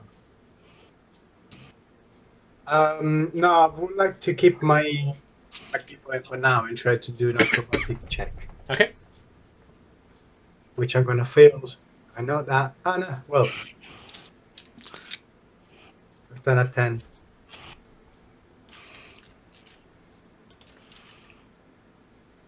What was that? 10. Okay. Is that 10 total or 10 plus 6? Pardon?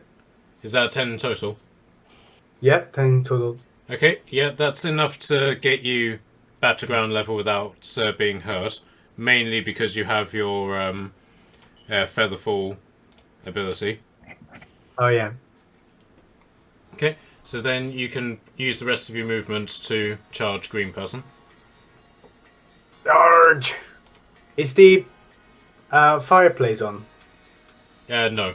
That's basically like a series of logs which have been put together, and in sort of like the shape of what would be a hut. They're quite large logs, but judging from like the soot around it, you can sort of guess that this is some sort of bonfire. Mm-hmm. Okay. I think you should try and throw him at the orange guy.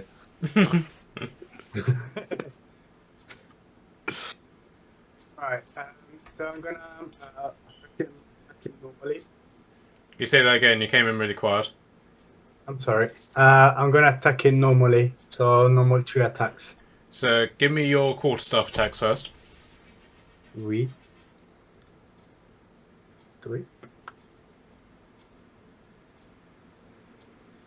Right, we got 17. Yep. Yay. We got 24. And the unarmed strike is 13. Okay, are you using your unarmed strike or your flurry of blows? Unarmed strike. Okay. So what was your unarmed strike again? Me. So we got 17, 24, and unarmed strike is 13. Okay, the quarterstaff attacks hit. But the armed strike didn't. Okay.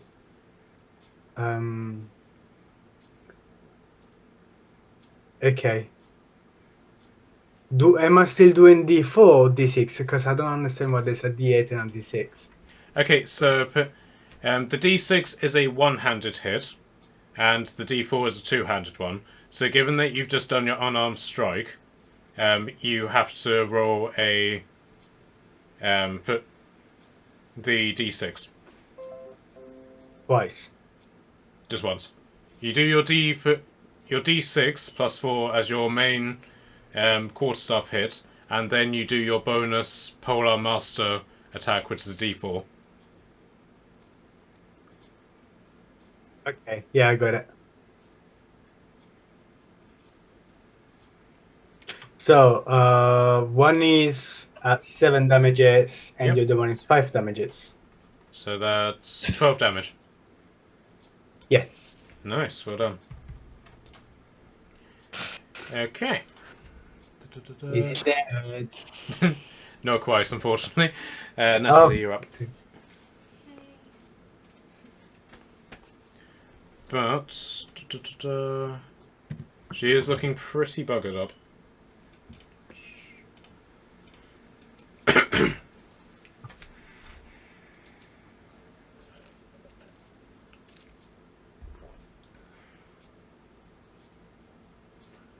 I want to cast. I cannot pronounce this. Mm-hmm. Something Scorcher. Agananza's Zar- Scorcher. Scorcher. Yep. What? Agan. Why does this lizard have so much fire? Aganazzars. Agazars. Scorcher. On the blue guy. Who needs to make a dexterity saving throw of 12.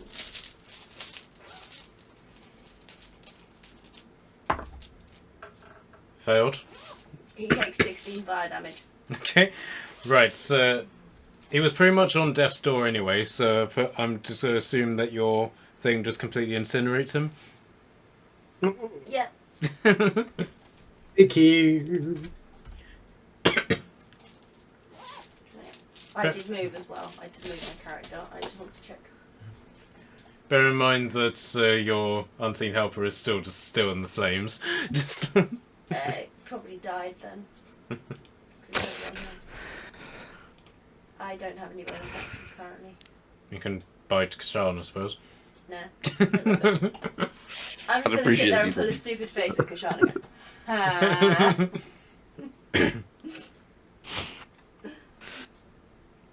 Okay. Might as well close this because I'm not using it. Right. And then I'm going to shout at Marina and like, you're not the only one that can play with fire. Okay, so Liam, you're up. Yes, let's go. I'm raging now. So you're raging first, yep? Oh yes. Okay. Can I attack if I rage? Rage is the bonus action. Yes, your rage is your bonus action, but if you rage first, as you've done, you can then apply your rage damage to your attack. No.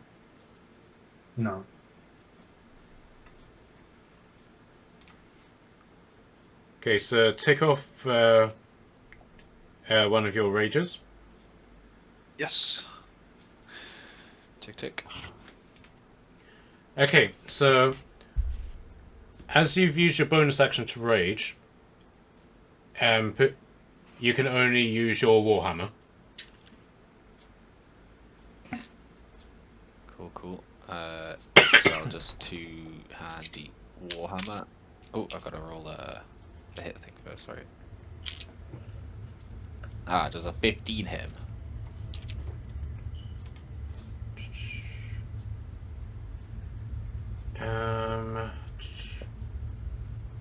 Is that plus anything? No, 50 total. If you included your rage, +2. No, so 7. And your +4 from blessing. Yeah. 21. Okay, so yeah, that does hit. Okay. Okay. I didn't actually know I got anything from rage, but okay, +2, and then right, yes. Yeah, yes, but strictly speaking, your +2 only counts towards your damage, but I've been a homebrew sense applied to all attack rolls. right, and then this. So my damage is 11. So I still put that at the +2 for Yep, the damage. so whatever you roll plus a number +2. So 13. 13 damage, yep. 13. Big damage. Okay. And do you want to use your Divine Fury? Where is that? Divine Fury. While you're raging, the first creature that you Yes. hit on each of your turns with the weapon takes an additional 1d6 plus 2 necrotic damage. Oh, 100%. Okay. What? Oh, yes. Right. Do I have to roll the hit again for that, or is that just the First off, can you remind me how much damage that you just did then? 13. 13 was the initial hit. 13. I really need to keep track of this. Right, so you don't need to... This is basically carrying on the attack that you've already done. So put 1d6 plus 2. I only rolled a 3. 3 damage, okay. Yeah. And you just take a step back from this and you just look up at the sky. It's like, the hell, God? Yeah. that got me disappointed. Okay. What happened was you rolled a d6 for which god was going to help you, and it was the trout. Okay, so now it's the orc boss. And he's going to make his hits against you. So basically, while you're raging, any attack that he does against you, you'll take half damage for. Yeah, I wish I raged the turn earlier and didn't take 1,000,000 damage, but here we are. Okay, so the great axe doesn't actually hit, Big. but the spear does. So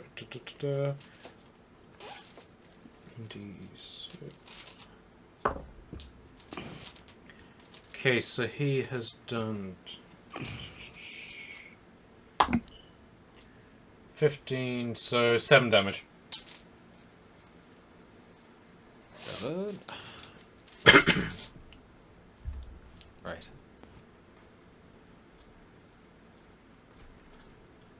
Okay. And then, because he's done his war cry, he's then going to attempt to headbutt you with a helmet that has a spike on it. Ah, no. Which unfortunately he misses. Oh my god. That was probably salt in the wound right there. I might have actually cried. Okay, so... Take that helmet, I'll upgrade it with the spear, with the metal shards. Yeah, right. Okay, so this guy has now seen you, Kashan, so 1, 2, 3, 4, 5, 6. And he is going to do an attack against you. Brave decision. Right, so he is basically using his 2 hand axes. So he basically gets 2 attacks against you. Does 19 hits in the first instance. 19 is my AC. Okay.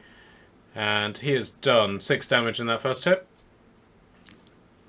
These guys always hit me for like almost damage. God damn it, okay.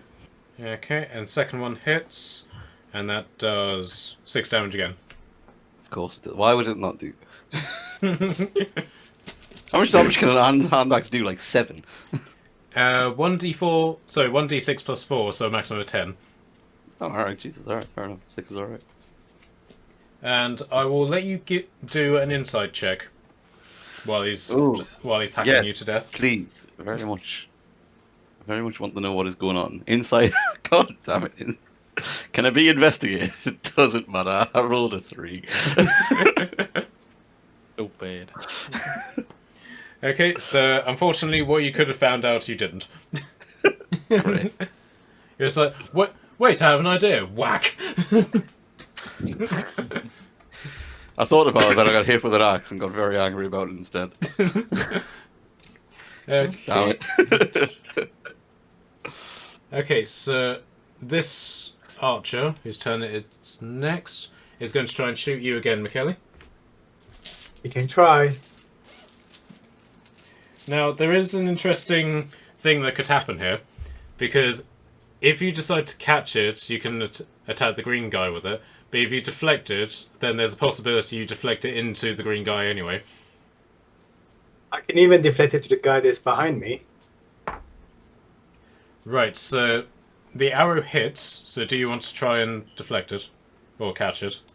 I do want to try to reflect it, yes. Deflect. Okay. Right, so you're trying to deflect, not catch and then throw. Yes, just to deflect. Okay. 16.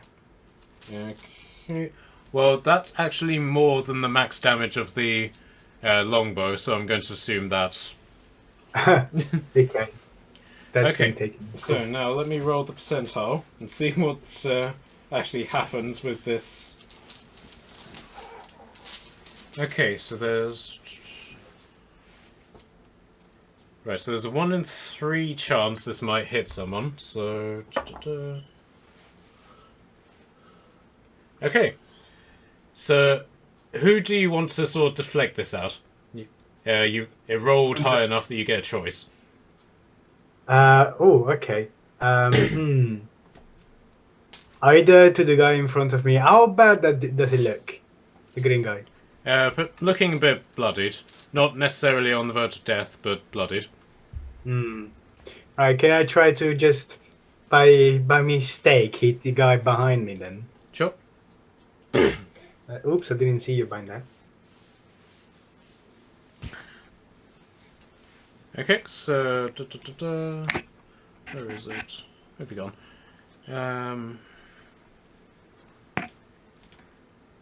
Where is this? Okay, so 1d4 plus 4, please. 1d4 plus 4 coming. It's 6. 6 damage on Wee. Snail Guy. Alright, and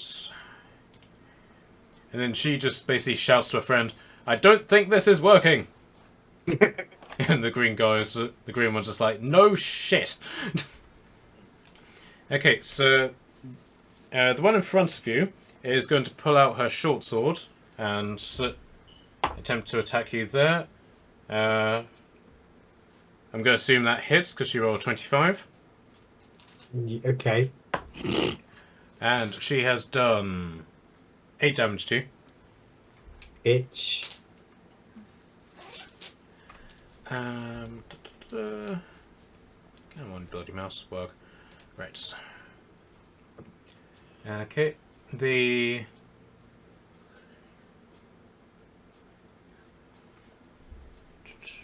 So this guy is basically turns around, goes and just shouts at McKelly, and then rushes over. So he is going to attempt to axe you in your back. I do not accept it. Okay, he also rolled quite high, 25. So he's going to...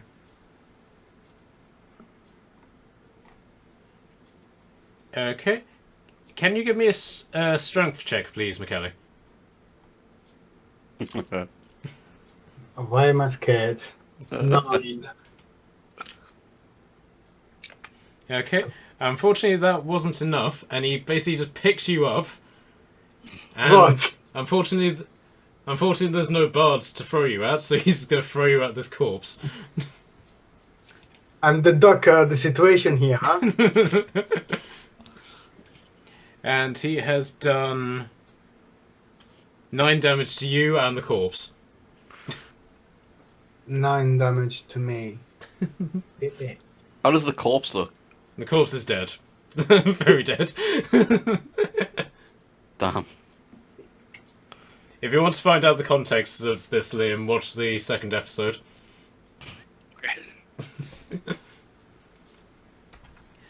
Okay, Oh my god, he's been dockered. Alright, David, you're up. That's good. Hey! Alright, okay. Been dockered. Right. Can I... Right. Not be dockered. Yeah, I mean, I'm not getting dockered. There's no way I'm failing a strength check against one of these guys. Only if you did. I might attempt to jinx it. docker him into the fire. Right, I'm gonna, can I roll another insight check? You can use that as one of your actions if you want. So, I will forego, like, a proper weapon attack, and Sure. just stab him with Padwin's javelin. Okay. And attempt another insight check, if Okay. that is cool. Right, so do your insight first. That's a nat 20 that time. So, Okay. Right. 19, because I got -1. Okay, so you realise, but at some level, that these aren't the same people that you've been fighting, because the last time that you fought one of these guys, they had super strength. These guys are fairly average in comparison. They're clones. Somebody's grown these guys? Jesus Christ, they chose a bad template. These are not the... Wow. Okay, I'm gonna roll. Okay, I'm going to take that, bear with me, and allow you to cast Vicious Mockery as that. So, he'll take a Wisdom saving throw.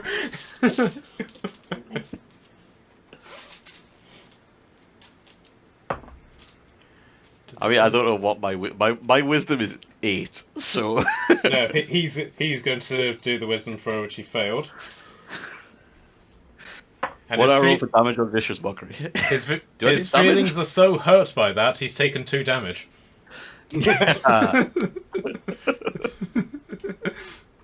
I'm totally okay with that. He deserves it. Alright, I'm gonna stab him with Padwin's javelin. Oh, did that hurt your feelings? Stab!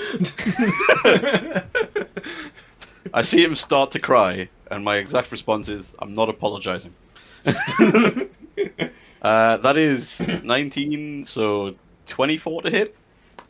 Yep, that hits. And that is 4 plus 3, so 7, and I can add my Giant's Might d6 as well. So it's another 4, so 11 damage. Okay, he did not like that at all. Good. In that case, I'm going to action surge. Stop it! Stop it! I am going to put down the javelin, since it isn't doing what I intended for it to do in the first place.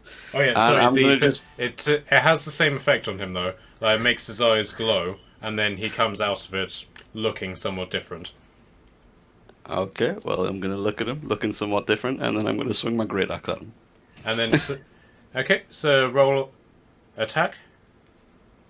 That is a nat 20, so I'm Okay. going to crit this guy, and I'm going to assume...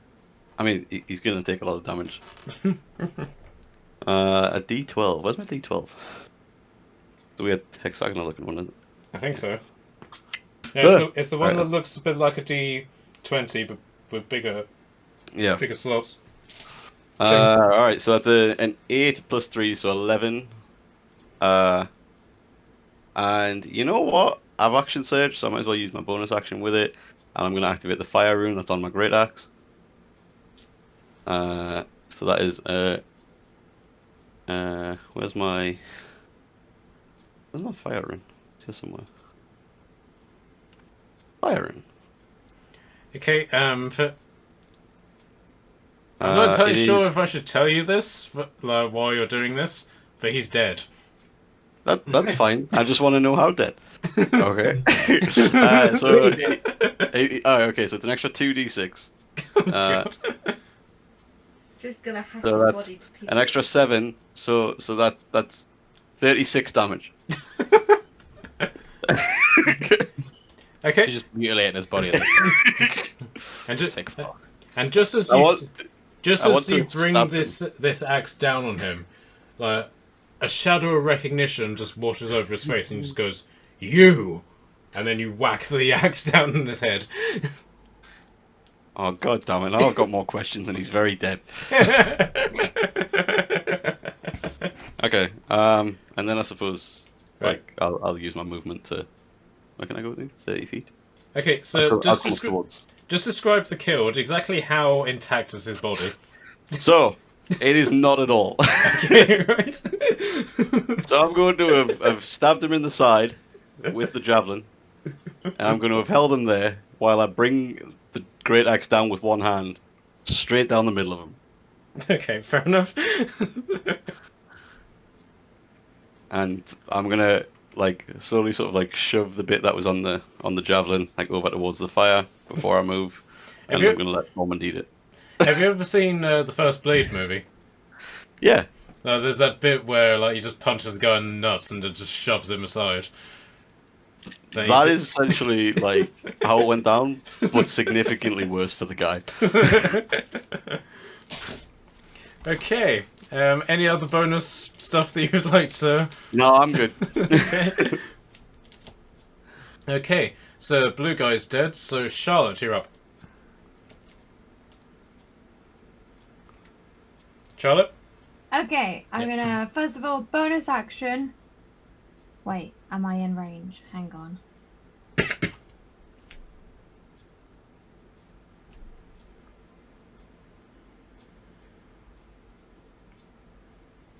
Okay, I'm gonna bonus action move my spiritual weapon to the one nearest Kashan.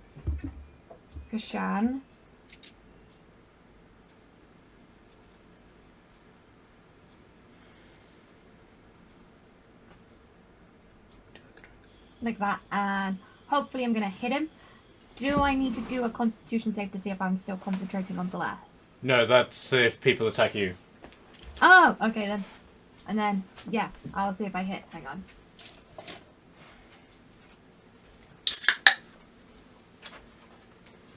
That is a 21 to hit. Yep, that hits.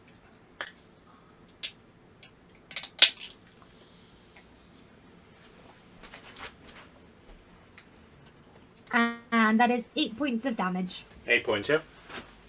Yep. Okay.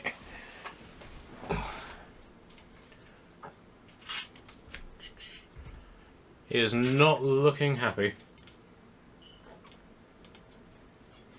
No, it just hits him with so much force, his nuts just implode.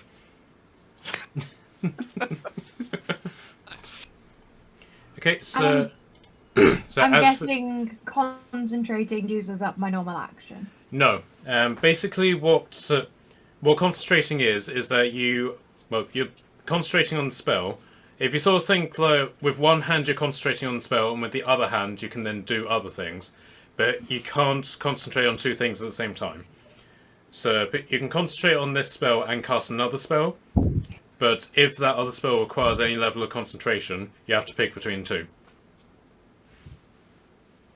Ah, that is really cool. Okay then. If you sort of think like Gandalf, he's in Mines of Moria. He's got his spell which lights up his staff, but then he's doing magic on top Yeah. of that. Yeah. Okay. Then can I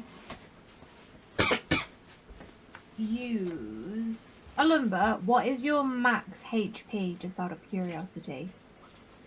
5. 45. Okay. Oh god, what does that go into?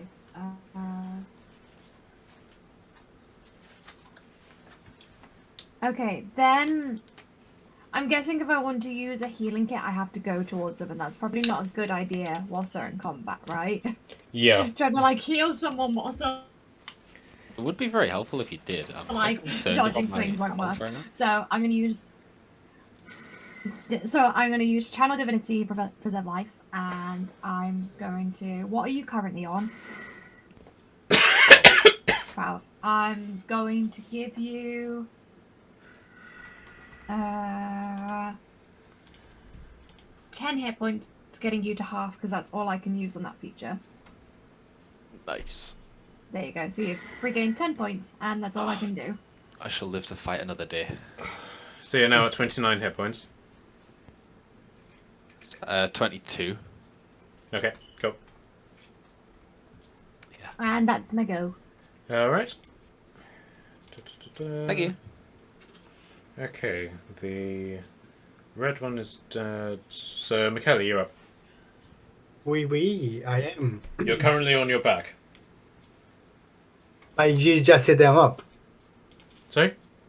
You just set them up. Don't worry. On your back. Oh, very. What's going on? Frank is taking advantage of the fact that you're on your back. I'll just leave the description there. Okay, I think I will won't mind it sometimes, but no, this is not the case. So maybe then for the next time, I'm sorry. Oh, so you are open to this. Okay, in that case, and he reaches into his thong. Here's my card. Call me. Yes.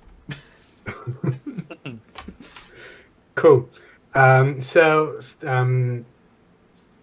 Get back on your feet is one movement, right? Right, so let me just see if you've got any particular stuff about it by being a monk. There's I can do this disengage and dodge, but it's not what we are looking for. Well, I'll homebrew that. You can either half your movement and just simply get up, or you can use a key point to just simply spring to your feet without losing any movement. And I will be still be on my back. No, you'll be on your feet, unfortunately.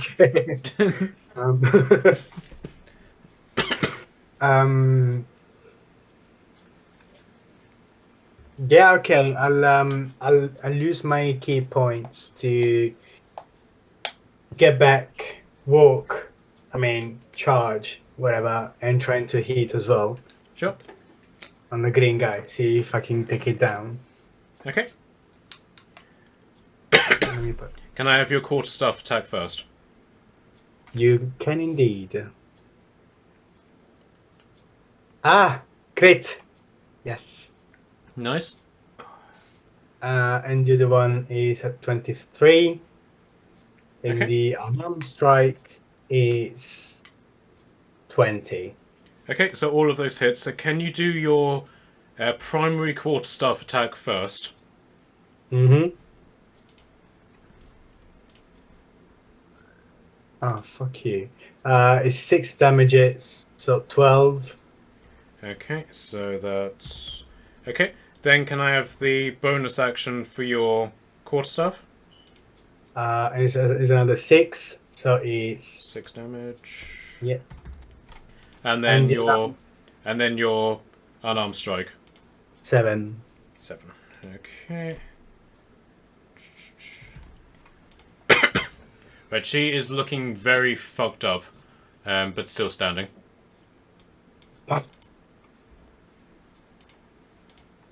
Okay. Okay. Is that everything? Yeah. Okay, Nat, you're up.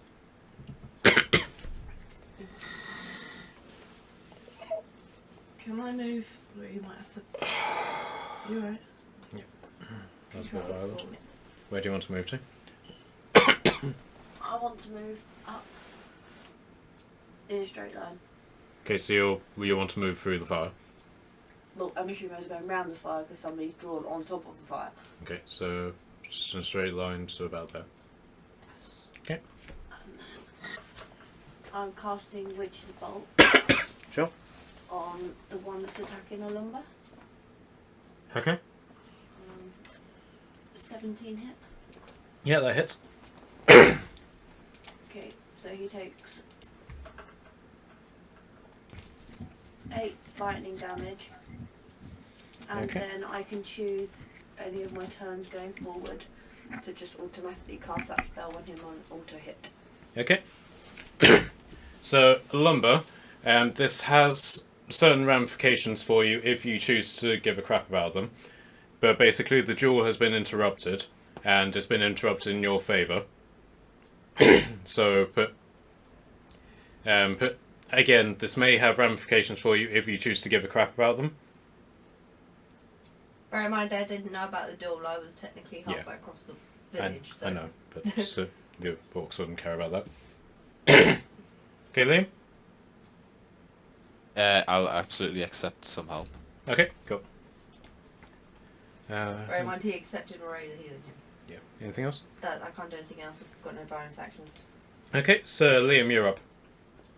Cool. Am I no longer raging by this point? You took damage, didn't you?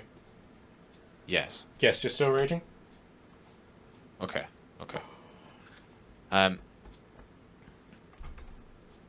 How defeated is the this other fellow orc? Like, is he still very much? He's still very much in the fight. God. Okay. Not what I was hoping for. Hit him hard. We believe in you. Hit him hard, hit him fast. Yeah, I feel like I'm just gonna have to take a big old swing at him again and just warhammer him. Okay. So because you because staying in rage doesn't take up anything, you can do the one-handed warhammer and then the hand axe if you want. Okay, yeah, I'm gonna do that then. Right. So I got me a 17 to hit him. With your warhammer. Yes. Yep, that hits. For 6 damage.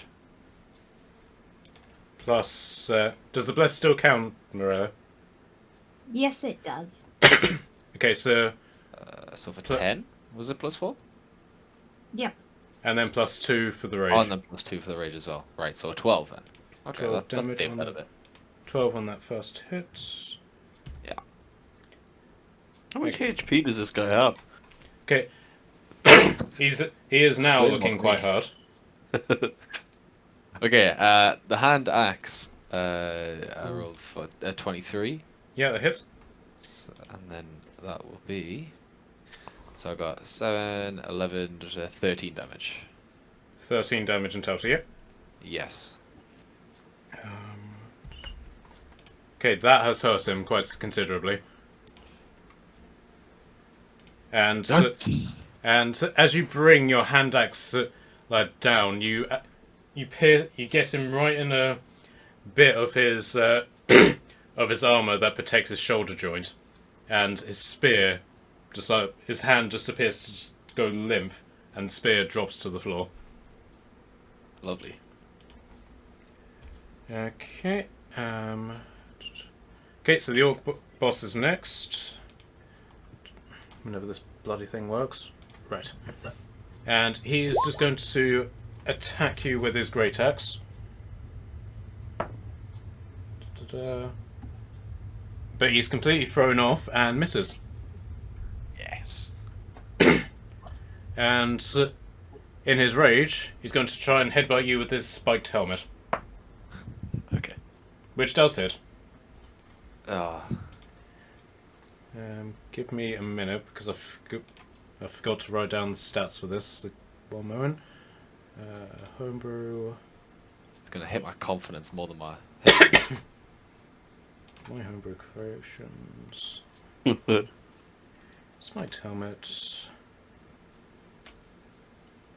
It's alright, you're just gonna headbutt him back. Absolutely gonna try headbutt. Okay, and that does 4 damage to you. Oh, okay. Well, 2 damage actually, yeah. Oh, 2. Nice. Yep. I'll just chuckle at him. Half damage for the angry boy. Yeah. Okay. Okay, so the the thug is going to put turn on the magical weapon. So, Marilla, can I get a strength saving throw, please? Yeah.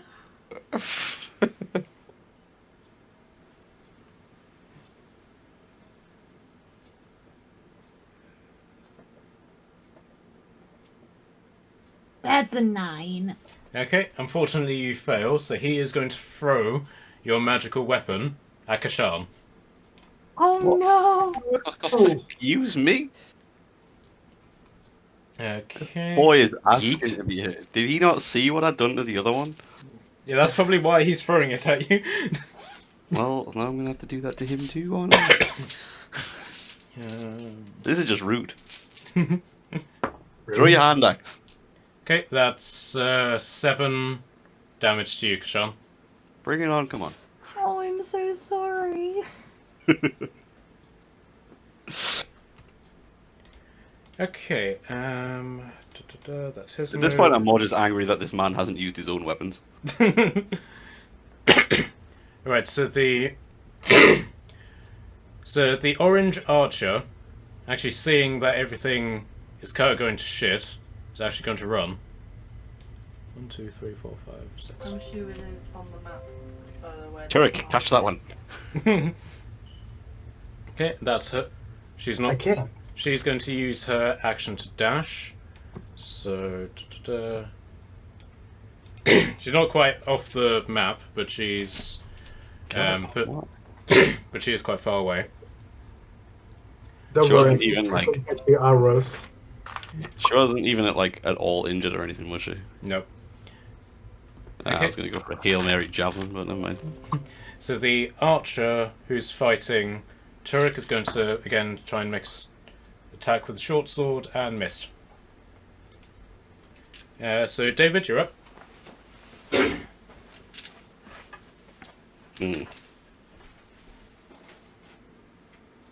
Alright, well, Kashan is 100% not paid any attention to this person over here, so I'm going to advance on this guy. I'm going to be very angry at him for throwing Marilla's weapon at me. By the way, that's how everyone's has this guy taken, any damage? Michele has Sorry? some pictures of- Yes, I hit him. That's from and I do too. same place that with- How's he looking? Okay. Okay. So, Westcroft. Right.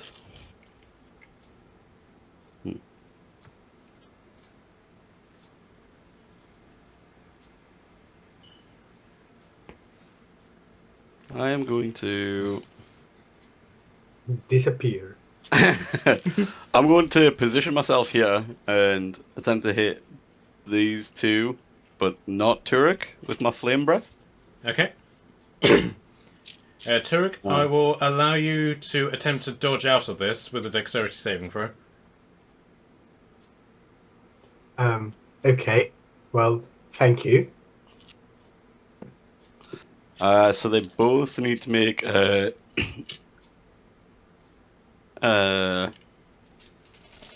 what do they need to take? Dex saving throw, I assume?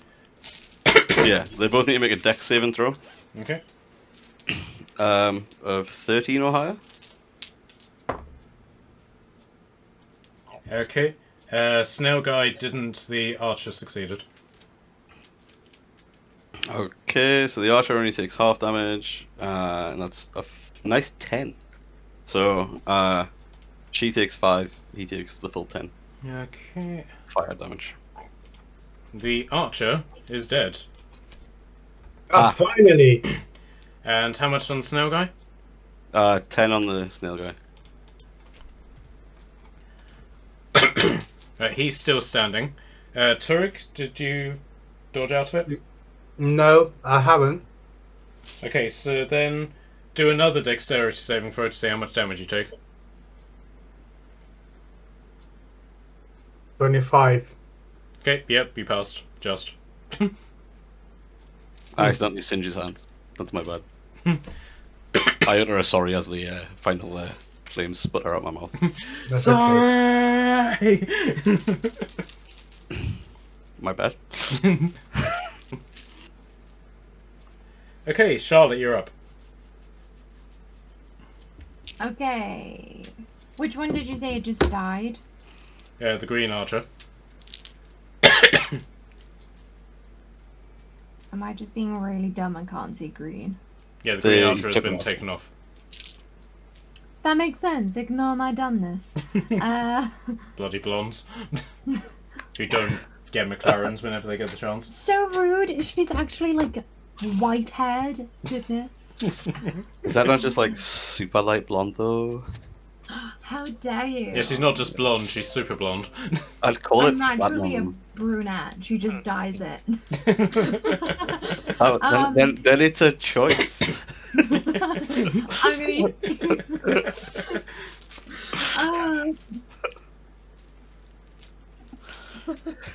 I'm gonna use my bonus action for spiritual weapon to attack the guy that my spiritual weapon is next to, and that's not Kashan. Don't worry. I glare at the weapon. I'm watching you. It's Yeah. gonna like purposely like go around and then behind the guy to like avoid you. You and I, word later. Specifically the weapon, not acknowledging Marilla's like part in this at all. Does an 18 hit? Yep.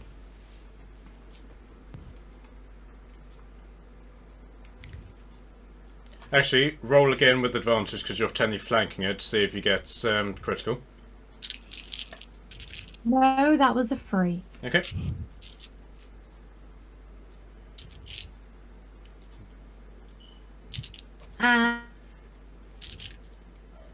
And that is 4 points of damage. Mm-hmm. He also is dead. Woohoo! Which is a shame. And Which is a shame. I it's- wanted to see if he could do a strength throw against Kshan.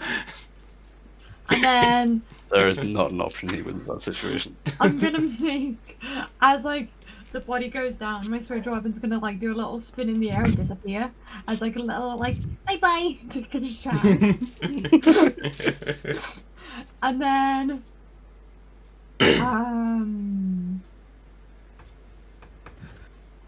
Oliver, do you need a hand or do you think you're okay?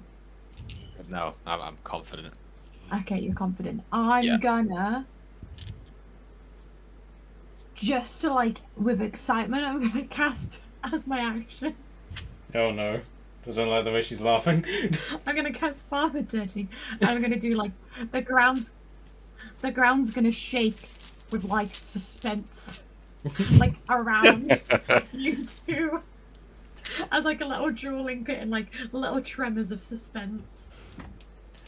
Right, and then Frank basically appears, and he's got like a little podium in front of him, and next to him is a muscle-bound version of Frank. And they basically start talking that really rushed way that boxing commentators start talking. Oh, he's just done a hit on on his shoulder. Oh, he's just hitting me there again. The odds are not in this guy's favour. What do you think? What do you think, Frank? Well, Frank, whenever I've experienced blows like that before, they don't end well. Over to you, Frank. Thank you, Frank. Kashan has never been more terrified in his life. For the first time in his life, Kashan feels fear. Okay, anything else, Charlotte? That's it. My little blue sparks of pom-poms are still gonna be around. Can we hear your cheerleading song? 2, 4, 6, 8. A lumber is really great. Yes, sister. So you do with the little pond. Yeah. Give me a performance check. Oh no.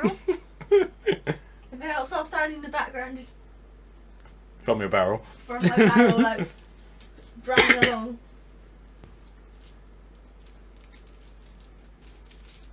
That is a solid 7 because I get a -1. Okay, McKelly, you're up. Um,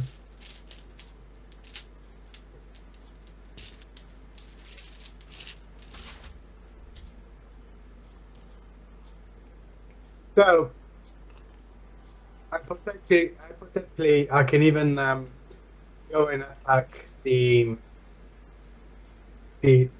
boss, right? You can do if you want, yeah. But what about the archer over there? He's trying to run away. Yeah, she's running. Can I tackle it down? Right, so you can expend a chi point in order to take the dash action, which would close the distance between you, but you probably won't be able to catch her. How far could I throw Turek? Well, I can walk for 40 feet. Hmm. So, dashing, That doubles your movement, so 80. So, and I can jump twice as my. so 40. Oh yeah, you can reach her. Yep. Get out, Turek. Well, can I jump through the roof as well? Because I think I can, just because. Yeah, sure. You matrix jump over the building. Kashan has never been more in awe of anyone in his life. What is this? Let's not forget that Turek is a fat black guy, yeah? This is what makes me so in awe. I sat looking at my lithe physique and I'm like, I don't think I could do that. Nah, but nah, I don't want to spend. I want to spend my last key point to do damages. So I think I'm just gonna lay down, lay low, not lay down. And You're gonna let her get away? do you think so? Should we let her go? I mean, personally, I'm a fan of newer survivors, but you know, you do you.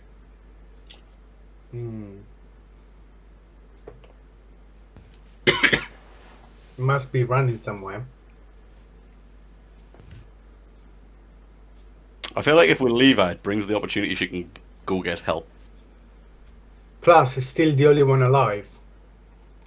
Well, other than this guy here, and I think Olumba's got this. Well, just to be sure, I'm just gonna go and get it.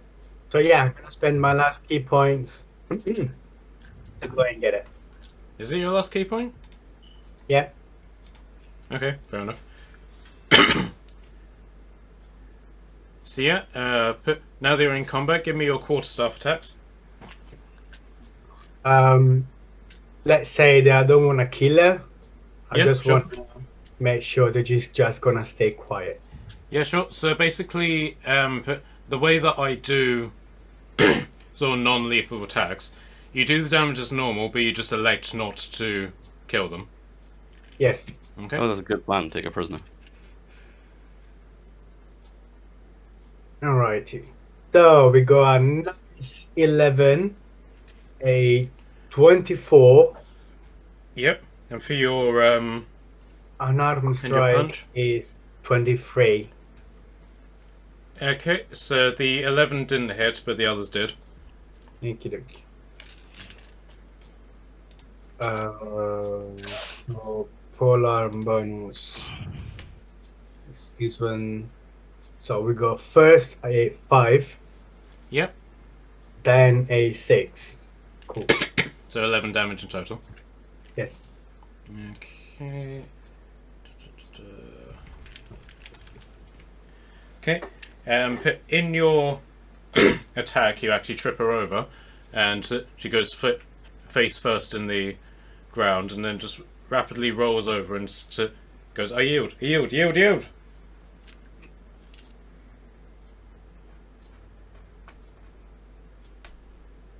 Turek? Hello? So it's really distracting. She's yielded to you. She did what? She's yielded. Surrendered. She surrendered. She did. Okay. I'm gonna say, just gonna point the quarter staff at her, to let her know to not move. Okay. Nat, you're up. Okay. Can I just electrocute that dude again? Sure. Or 1d12. Is that damage or? It's an auto hit thing, so. Do you want me to move the thing up to you? Damn it. Yes? Yeah, 1d12. Just 1d12. I think I might have just exited the screen. It's okay, I got it on. Just 1d12, yeah? Yeah.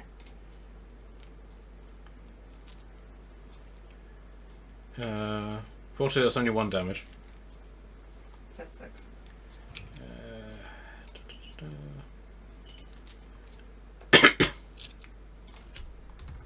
I'm just sitting on my bow down. Okay, Liam, you're up. I really want to try and kill this dude by headbutting him, but I don't know whether 5 damage is going to do enough or not. Whether that's being too cocky or not. Well, he is an orc, so it's quite likely that he's tough. So, I mean, that is true. That is true. I'm just going to play it safe and do my normal, just the same attack again. yep. Let's have a look. Oh, I only rolled an 11 for my Warhammer there. Is that not going to hit? 11 in total, yeah? Yeah. Unfortunately, that misses, so you can... Damn! Did you do one-handed or 2? That was just for 1. Okay. So I still get to go with the hand axe. Technically, you can try your Javelin of Lightning if you want. Ooh, do it. Yeah, let's go. Sure. So 24. Yeah, that Uh-huh. hits. Okay, so in order to use the magical property of this, you have to speak its command word, so I'll just assume you know what that command word is. So it transforms into a bolt of lightning, forming a line 5 feet wide that extends out to your target within 120 feet. So each creature in that line, extending you and the target, must make a dexterity 13 saving throw. So unfortunately, that means the Jesus. Let's go. God damn it, yeah. Alright, I rolled a 16, alright, so I am... Yeah, so you I saved. am good. Ah, that's a shame. Right, so you And only, this is you only take half half. damage. So that's 4d6 lightning damage that you need to roll. Okay. Plus, So, plus the Completely unaware, damage I've of the just watched javelin. So roll... right, so roll 5d6 plus 4. Okay. So should I do like a No, sorry, wait. 1d6 plus 4 first. Yeah. So that's a 5. Okay, so 5 damage. I rolled a 1 again. Okay, so... Right, and then do the 4 d6s. And then whatever the total is, Kashan, you suffer half of that. Yep. Oh god. So 4d6s. Right. That's 4, 5, 8, 14. 14 damage total. Bring it Yeah. on. So that's 7 damage to Kashan, and this Yep. guy is dead. Let's go. Yes, finally. Absolutely crispy. I was paying zero attention whatsoever. I just watched a fat black man dive over a roof to catch this archer, and then got struck by lightning. No idea what's going on. I'm looking around like, What, Frank? Where? From where? I'm like looking up in the looking up at the sky. Like, wait, what? Trout? Is it raining? I'm not even confessing either. Just gonna put it back away and walk away. I do a lap around, look at the 2 francs, and they just assume that it's something that they've done. Right, so the orc boss basically falls to his knees, his armor smoking and still charged with electrical energy, and he basically just looks up at you. One of his fangs has exploded in his mouth, and he's literally seconds away from death. And he basically just says to you, "This fight was not honourable," and he dies. Fuck you. Okay, so honoured Orcish tradition requires you to basically make your make your mark, as it were, in regards to this victory. Yeah. So you can either try and sort of like honour him, or what's the word for it?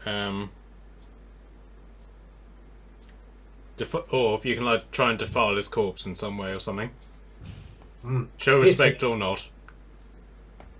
I mean, I feel like it deserves to be honoured, seeing as I didn't fight him 1v1. Okay, so a simple way of doing that is to put his weapons in his hands as he dies.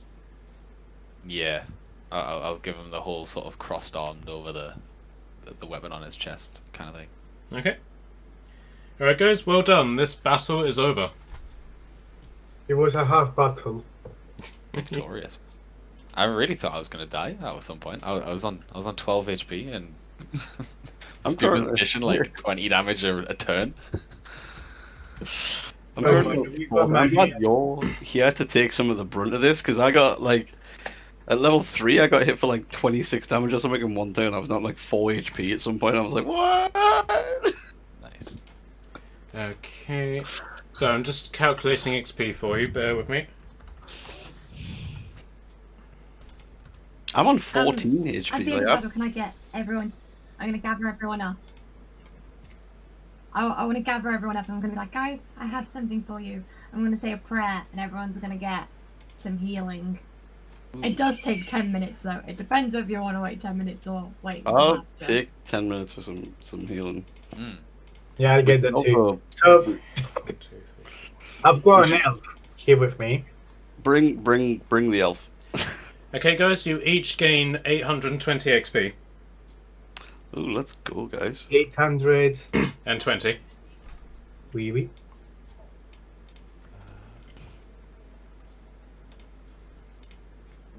Oh, where's I'm adding it? So click on your name and then manage experience. Oh, yeah, of course. Right.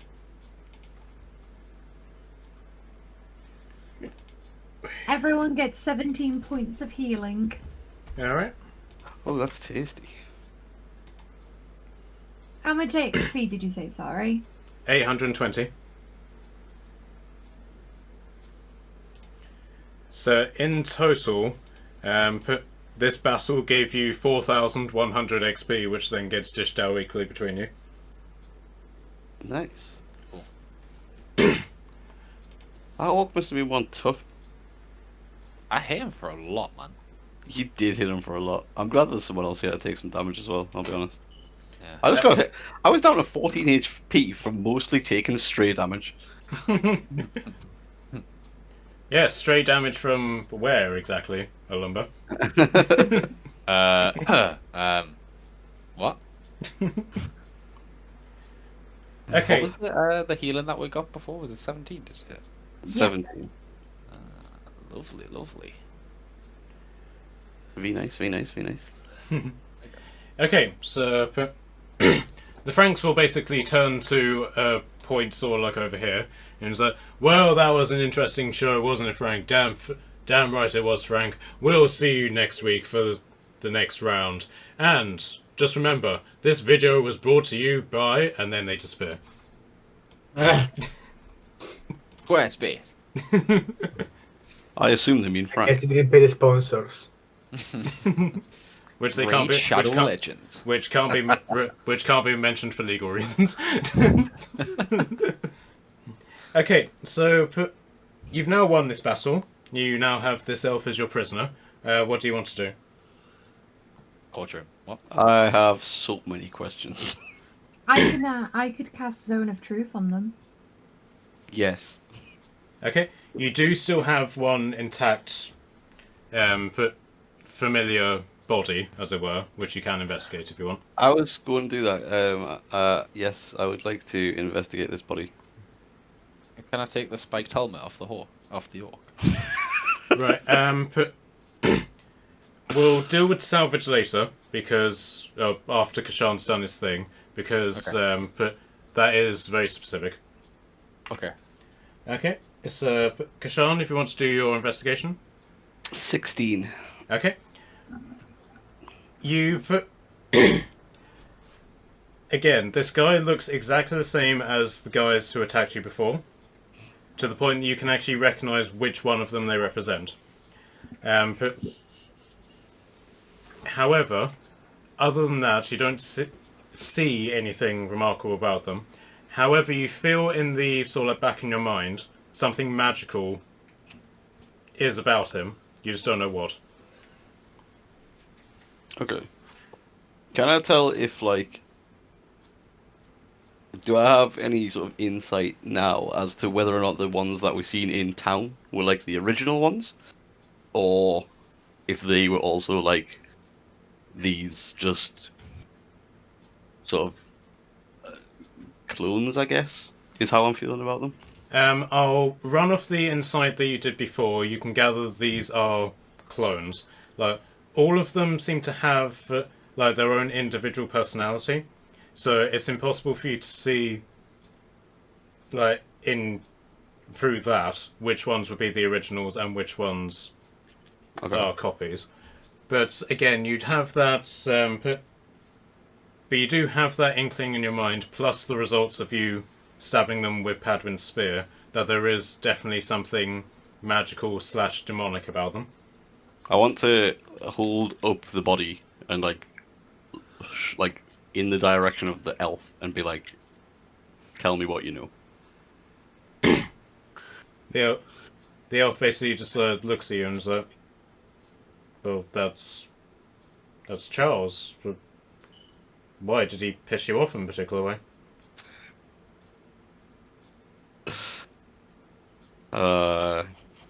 Can I roll an insight to see if she's like potentially just like lying, or if she genuinely has no idea what I'm going on about? Sure. Why did I say insight? I have. Alright, okay, 16 again. Yeah. But she is utterly bewildered by your question. As far as this guy is concerned, she's concerned. This guy is this guy, and and that's really as far as it goes. It's a shame there isn't anybody in your party who has particular magical skills. I don't know what they want me to do, so I'm Yeah, just sitting in my barrel. that's my point, David. I'm sitting in the barrel, just. I don't know what she can do. I've got no idea. Yes, it's not like there's a skill. It's not like there's a skill specifically for magical investigation or anything like that, which you still have not yet used. Fire. Do you guys want me to cast Zone of Truth? Sorry, I'm saying goodnight to my parents. I will announce to the group sort of what I am feeling about these like weird bodies. And what you saw whenever you stabbed them. Yeah, and ask if anyone would like to check on matters of the arcane. Alright, give me a sec. Do you want me to move that up to you? So that you can use your hands? She's trying to roll with her feet.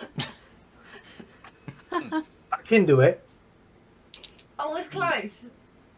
I've managed 4 rolls with my feet. There we go. I don't even know if that was the right one. Yes, 14. Okay. So you look over this, the body, and this is unlike a magic that you've ever seen before. Basically, but you are aware of what it is. Basically, there's a finite number of different types of magic. So there's runic magic, which is like the magic of artificers. There's ancestral magic, which is basically the sort of magic that warlocks and witches use. But there's then Sort of like what can only really be described as magic, the sort of things that druids, sorcerers, and wizards use. But then there's a type of magic which is basically divine magic, which is like the magic of souls and demonic possession, that sort of thing. And you recognise the signs that this is divine magic, as opposed to anything else. So there is basically something magical about these people's souls that you're dealing with. They have magic souls. Now, how can a soul can be magic? A recyclable one. Ah, so it's PET. Okay. Does it go in a special bin as well? Yep. You can only have it if you've got the triangle stamped into your soul. Or they're just so bad it's like a return to sender type thing. Marilla, do you want to try a Arcana check? Yeah, can do. I want to use this information and like ask how this explains their bodies all being the same. Let Marilla do her Arcana check, because if she rolls higher enough, then she'll be able to answer that for you. My answer is just recycled souls. That is a 20, but not natural. Okay. Marilla, you can actually detect, because there's like an actual science to souls departing the body, as it were, but the soul is still technically in this guy's body and is about to leave. However, you can detect that there are two souls in this body where there should only be one. And you managed to roll high enough that you can detect that one of them is the soul of an elf, the other is the soul of a particularly violent human being. You can also tell that the soul of the violent human being is stronger than the soul of the elf, and that has manifested in this physical form. I will pass that information on to everyone.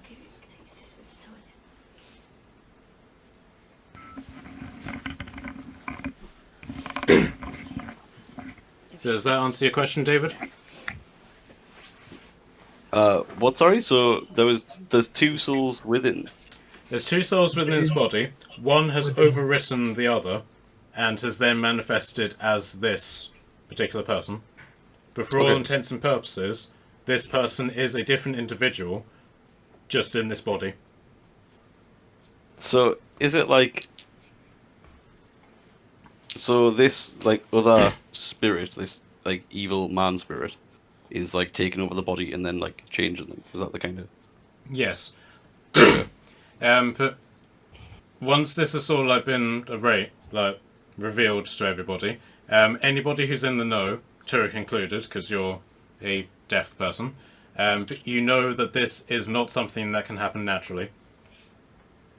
Yeah, I mean, I expect that already. Yeah, but someone or something has done this to this person, and basically injected a soul into this body and to create this thing that's now in front of you. Is there any way to know if it's the same soul that keeps getting used, or is it like? At this point, you don't have a point of reference, but should you encounter these guys again, you We can can. try it. Yeah. Okay. All right. Okay. All right. So... Yeah, but which part is the recyclable soul? Which one of them is the one that's got recycled? So was this body originally like an elf that has been changed to like this man from Yes. the other soul? Is that Yes. right? So originally it was an elf, but now he's a man. He's Human. A human. And a large human. Okay. What about the elf they have got captured next to me? As far as you're aware, she just appears to be a bog standard wood elf female Nothing. Obviously, a good archer and capable of good parkour and physically fit, but other than that, no, nothing exceptional, as it were. From my side or from everybody else as well? That's just like a general observation. Okay. Mariella, Yes. can you check if she is alright or she got something going on as well? Yeah. Can I cast an Arcana check on them? Okay.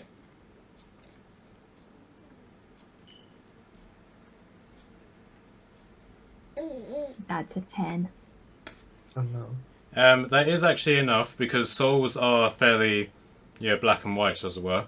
But she's only got one soul in her, and it's still, a pure soul as opposed to like something that is doomed for all eternity in damnation. But it's like she's made some particularly bad choices, which, should she carry on the route that she's going, will result in just sort of like hell-like reward for it. But other than that, that's all you can really tell. Okay. Do you want me to cast Zone of Truth on them? So we can get some answers? Yeah, definitely. Yeah, I think we might as well. But I do think that she has no clue of what the hell is going on. That's fine. There's information we can gain. Okay, Yeah. I'm gonna... First of all, before casting it, I'm gonna ask one question of... When we first arrived, and something was creepy was happening with the bodies. So your mic's gone quiet again. Could you repeat that? Yeah, of course. I'm gonna say, when we first arrived in this location, we were, messing around with the dead people hanging from the trees, and one of them said the bodies are talking again. Do you have any clue what that means? Well, it's sometimes the bodies start groaning and stuff like that. We just assumed we hadn't killed them right. So, it's never been the same body twice. So we just assumed something had gone wrong with the hanging or something like that, or may have just been, the natural things that happen after somebody dies. But I don't particularly give a crap. I mean, the big guys were the superstitious ones, but every one of them kept on assuming that the corpses were talking to them, saying stuff about "we've returned" and creepy philosophical stuff, which I don't particularly care about. But these guys, they're pretty heavy on the drink, if you get my meaning. Well, they drink for no. 2 rooms.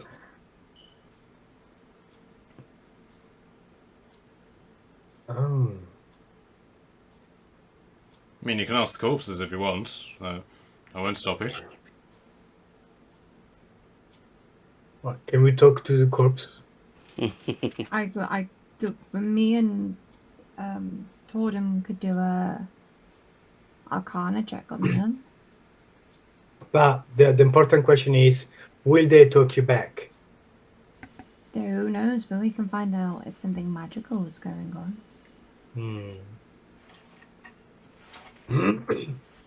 Okay, so is that what you want to do? Yeah, I don't know if Tordem wants to help. I'll say that she does, because Nat's gone to the loo. She got a 23. I got an 8.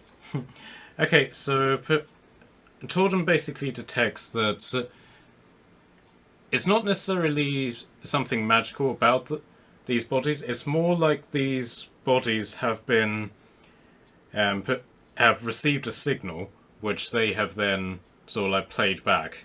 It's almost as if, like, you know, whenever in movies and stuff, or if you're using the old school radios, you just pick up a random transmission that has no bearing on anything simply because it was in the way of the signal and it received it. I get you. Basically something like that. Something has been communicated to dead bodies, and these bodies appear to have played back whatever that is. But the message is very much like a one-off, so you're not able to determine what that message was.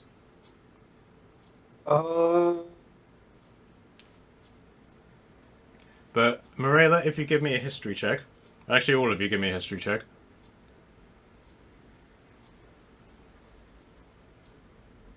Mm, 15 for me.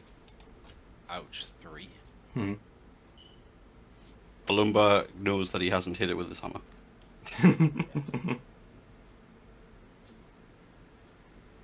I've rolled a 7. 16. Okay. Morella, you do remember the rumours that you've heard that the undead are attacking the island of the High Elves, so it's not necessarily that surprising that the dead bodies are communicating with each other. I'm gonna say a quick little prayer under my breath of hope. Do the bodies got any? What was that, Michele? If the body got any some signs of cuts through the skin? They're all bearing injuries from basically being injured and then hung. So one's missing a hand, another's had slashed across the belly, another one's had his feet cut off. Yeah, these people have all been injured in some way and then hung. Okay.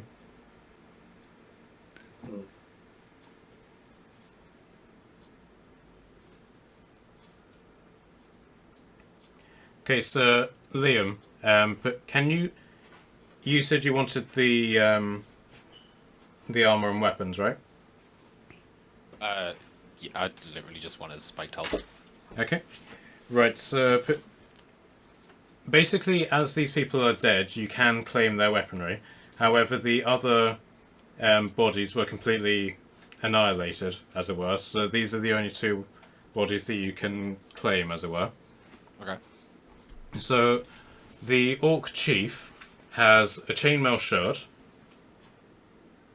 his great axe and his great spear, and the spiked helmet. So you can take all of those if you want. Am I imagining a bonus that I get for not wearing armor? You do have a system in place that if you don't wear armor, you have like a natural AC, but you can wear armor which is more than that. Right. I'll just take all of his stuff then. Yeah. Okay. The spiked helm. So the spiked helmet is a magical item which I've made for you, and it's literally just called Spiked Helm. Mm-hmm. You may need to take. You may need to take the magical item box. So let me know if you can find it. Okay.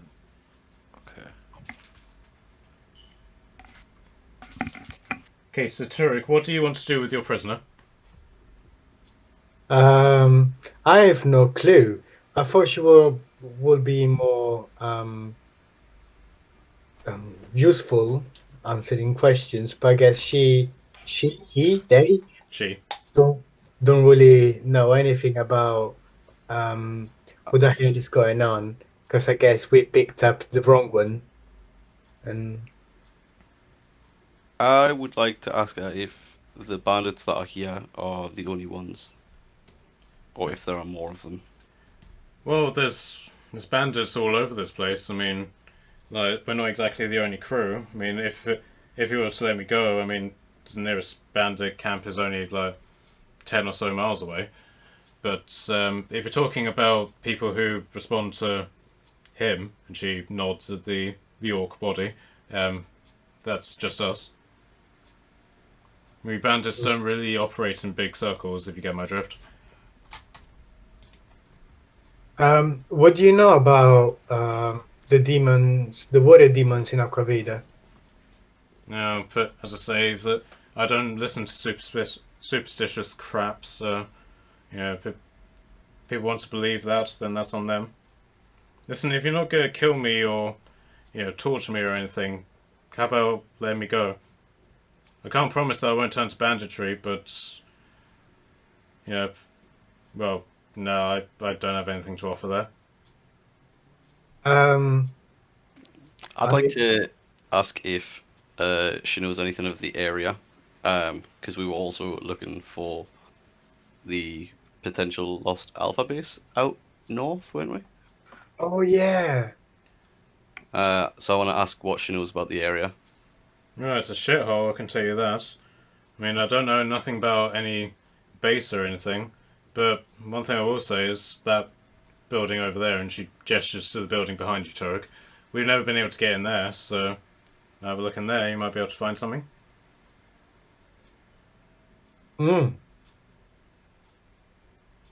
Yeah, good job, David. Cool. If no one else has any more questions, I guess you're free to go. And thanks for working with us. But seriously, What are the chances I could convince her to join us? Do As a- you? Sidekick. I thought so. you can definitely try. How do you plan to persuade her? We can persuade you in food. Alright, Turk's gonna cook. Definitely gonna cook. I'm just gonna ask that instead of turn into a life of banditry, she'd like to potentially help a bigger cause. Well, what do you have in mind? I mean, I'm not going to work for free.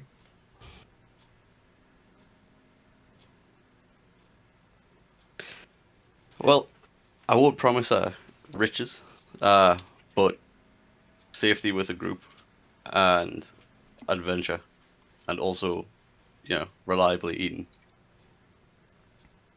Probably also some gold. Have a share of loot, I guess.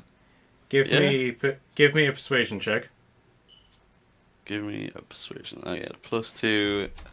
I rolled 16, so I get 18 with my +2. She saw that nod soon, though. Sounds good. I need to think about it, of course. I need to bury my sister and see what's what, and just make sure that nobody's going to come after me.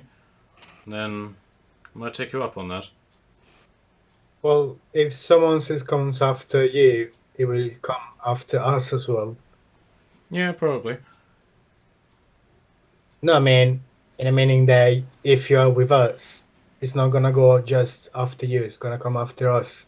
If you're gonna be with us, it's just not only you by yourself. It's gonna be you and us. So it's us.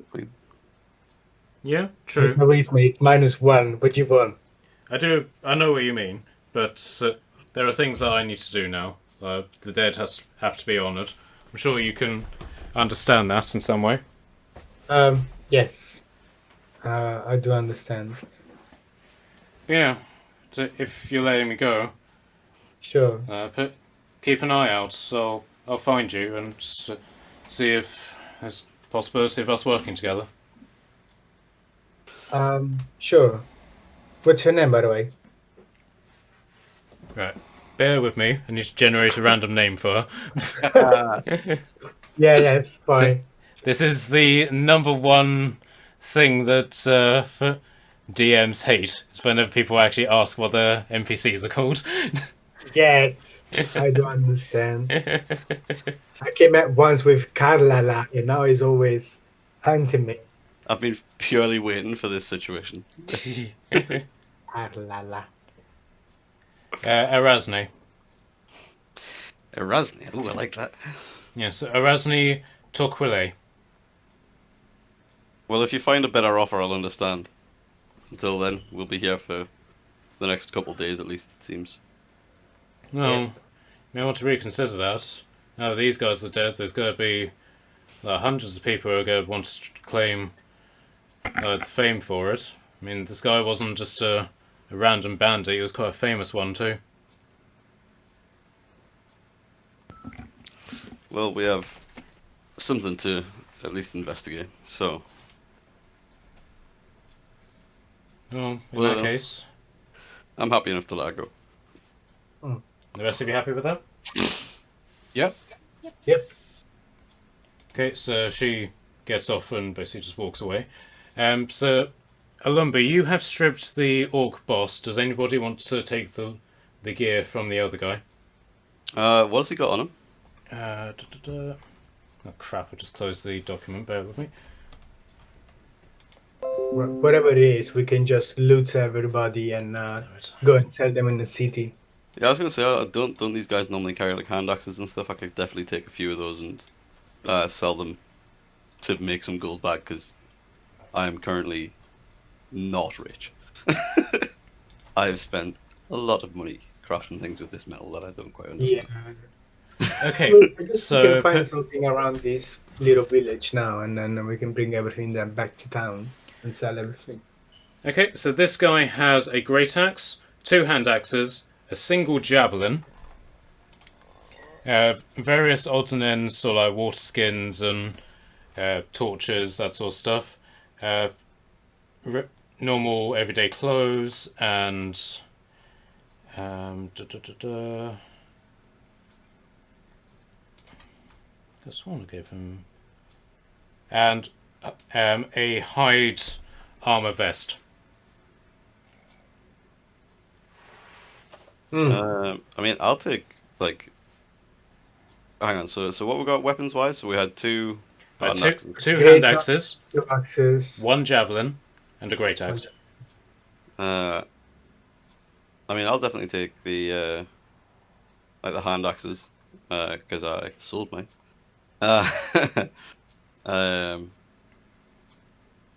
And I mean, I suppose I'm a collector of javelins at this point, so why not? I don't mind so much about the like the rest of the odds and ends. I mean, I guess someone could take the armor to sell, I guess. Yeah. Can we manage a value out of them, or they're a little bit worthless? Okay, so The armor should be worth something, shouldn't it?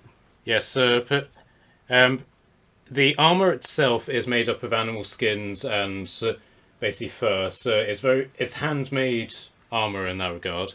It Okay. might have value to someone, but in terms of like selling it, you're not expecting that much. You'd estimate about 10 gold. Yeah. Okay. I mean, yeah, I'll just take what's in these general equipment. You said it was just like water skins and stuff like that. So just a couple of rations, put a little bit of rope, a box for lighting a fire, and an empty water skin. I'm trying to look at what I have. It's basically the same sort of items that you get whenever you pick your yeah. explorer packs and stuff like that. Yeah. I mean, I'll take the extra rations and rope, I guess. Okay, he has 10 rations, so Do you want to just split those up between all? just do 2 each. Yeah. Yeah. Okay, is anyone going to claim the great axe? Did I'll add it David to my I'll add it to my inventory. Sure. Can I take the clothes? So you just leave a naked orc with his dead wang out to... Well, not his underclothes. It's like from anyone I can. Just if they're not too ruined. Yeah, they're blood-stained and cut in certain places, but you can claim them if you want. Yeah, there's something I want to do with them. Okay, so simply add cloves common to your inventory.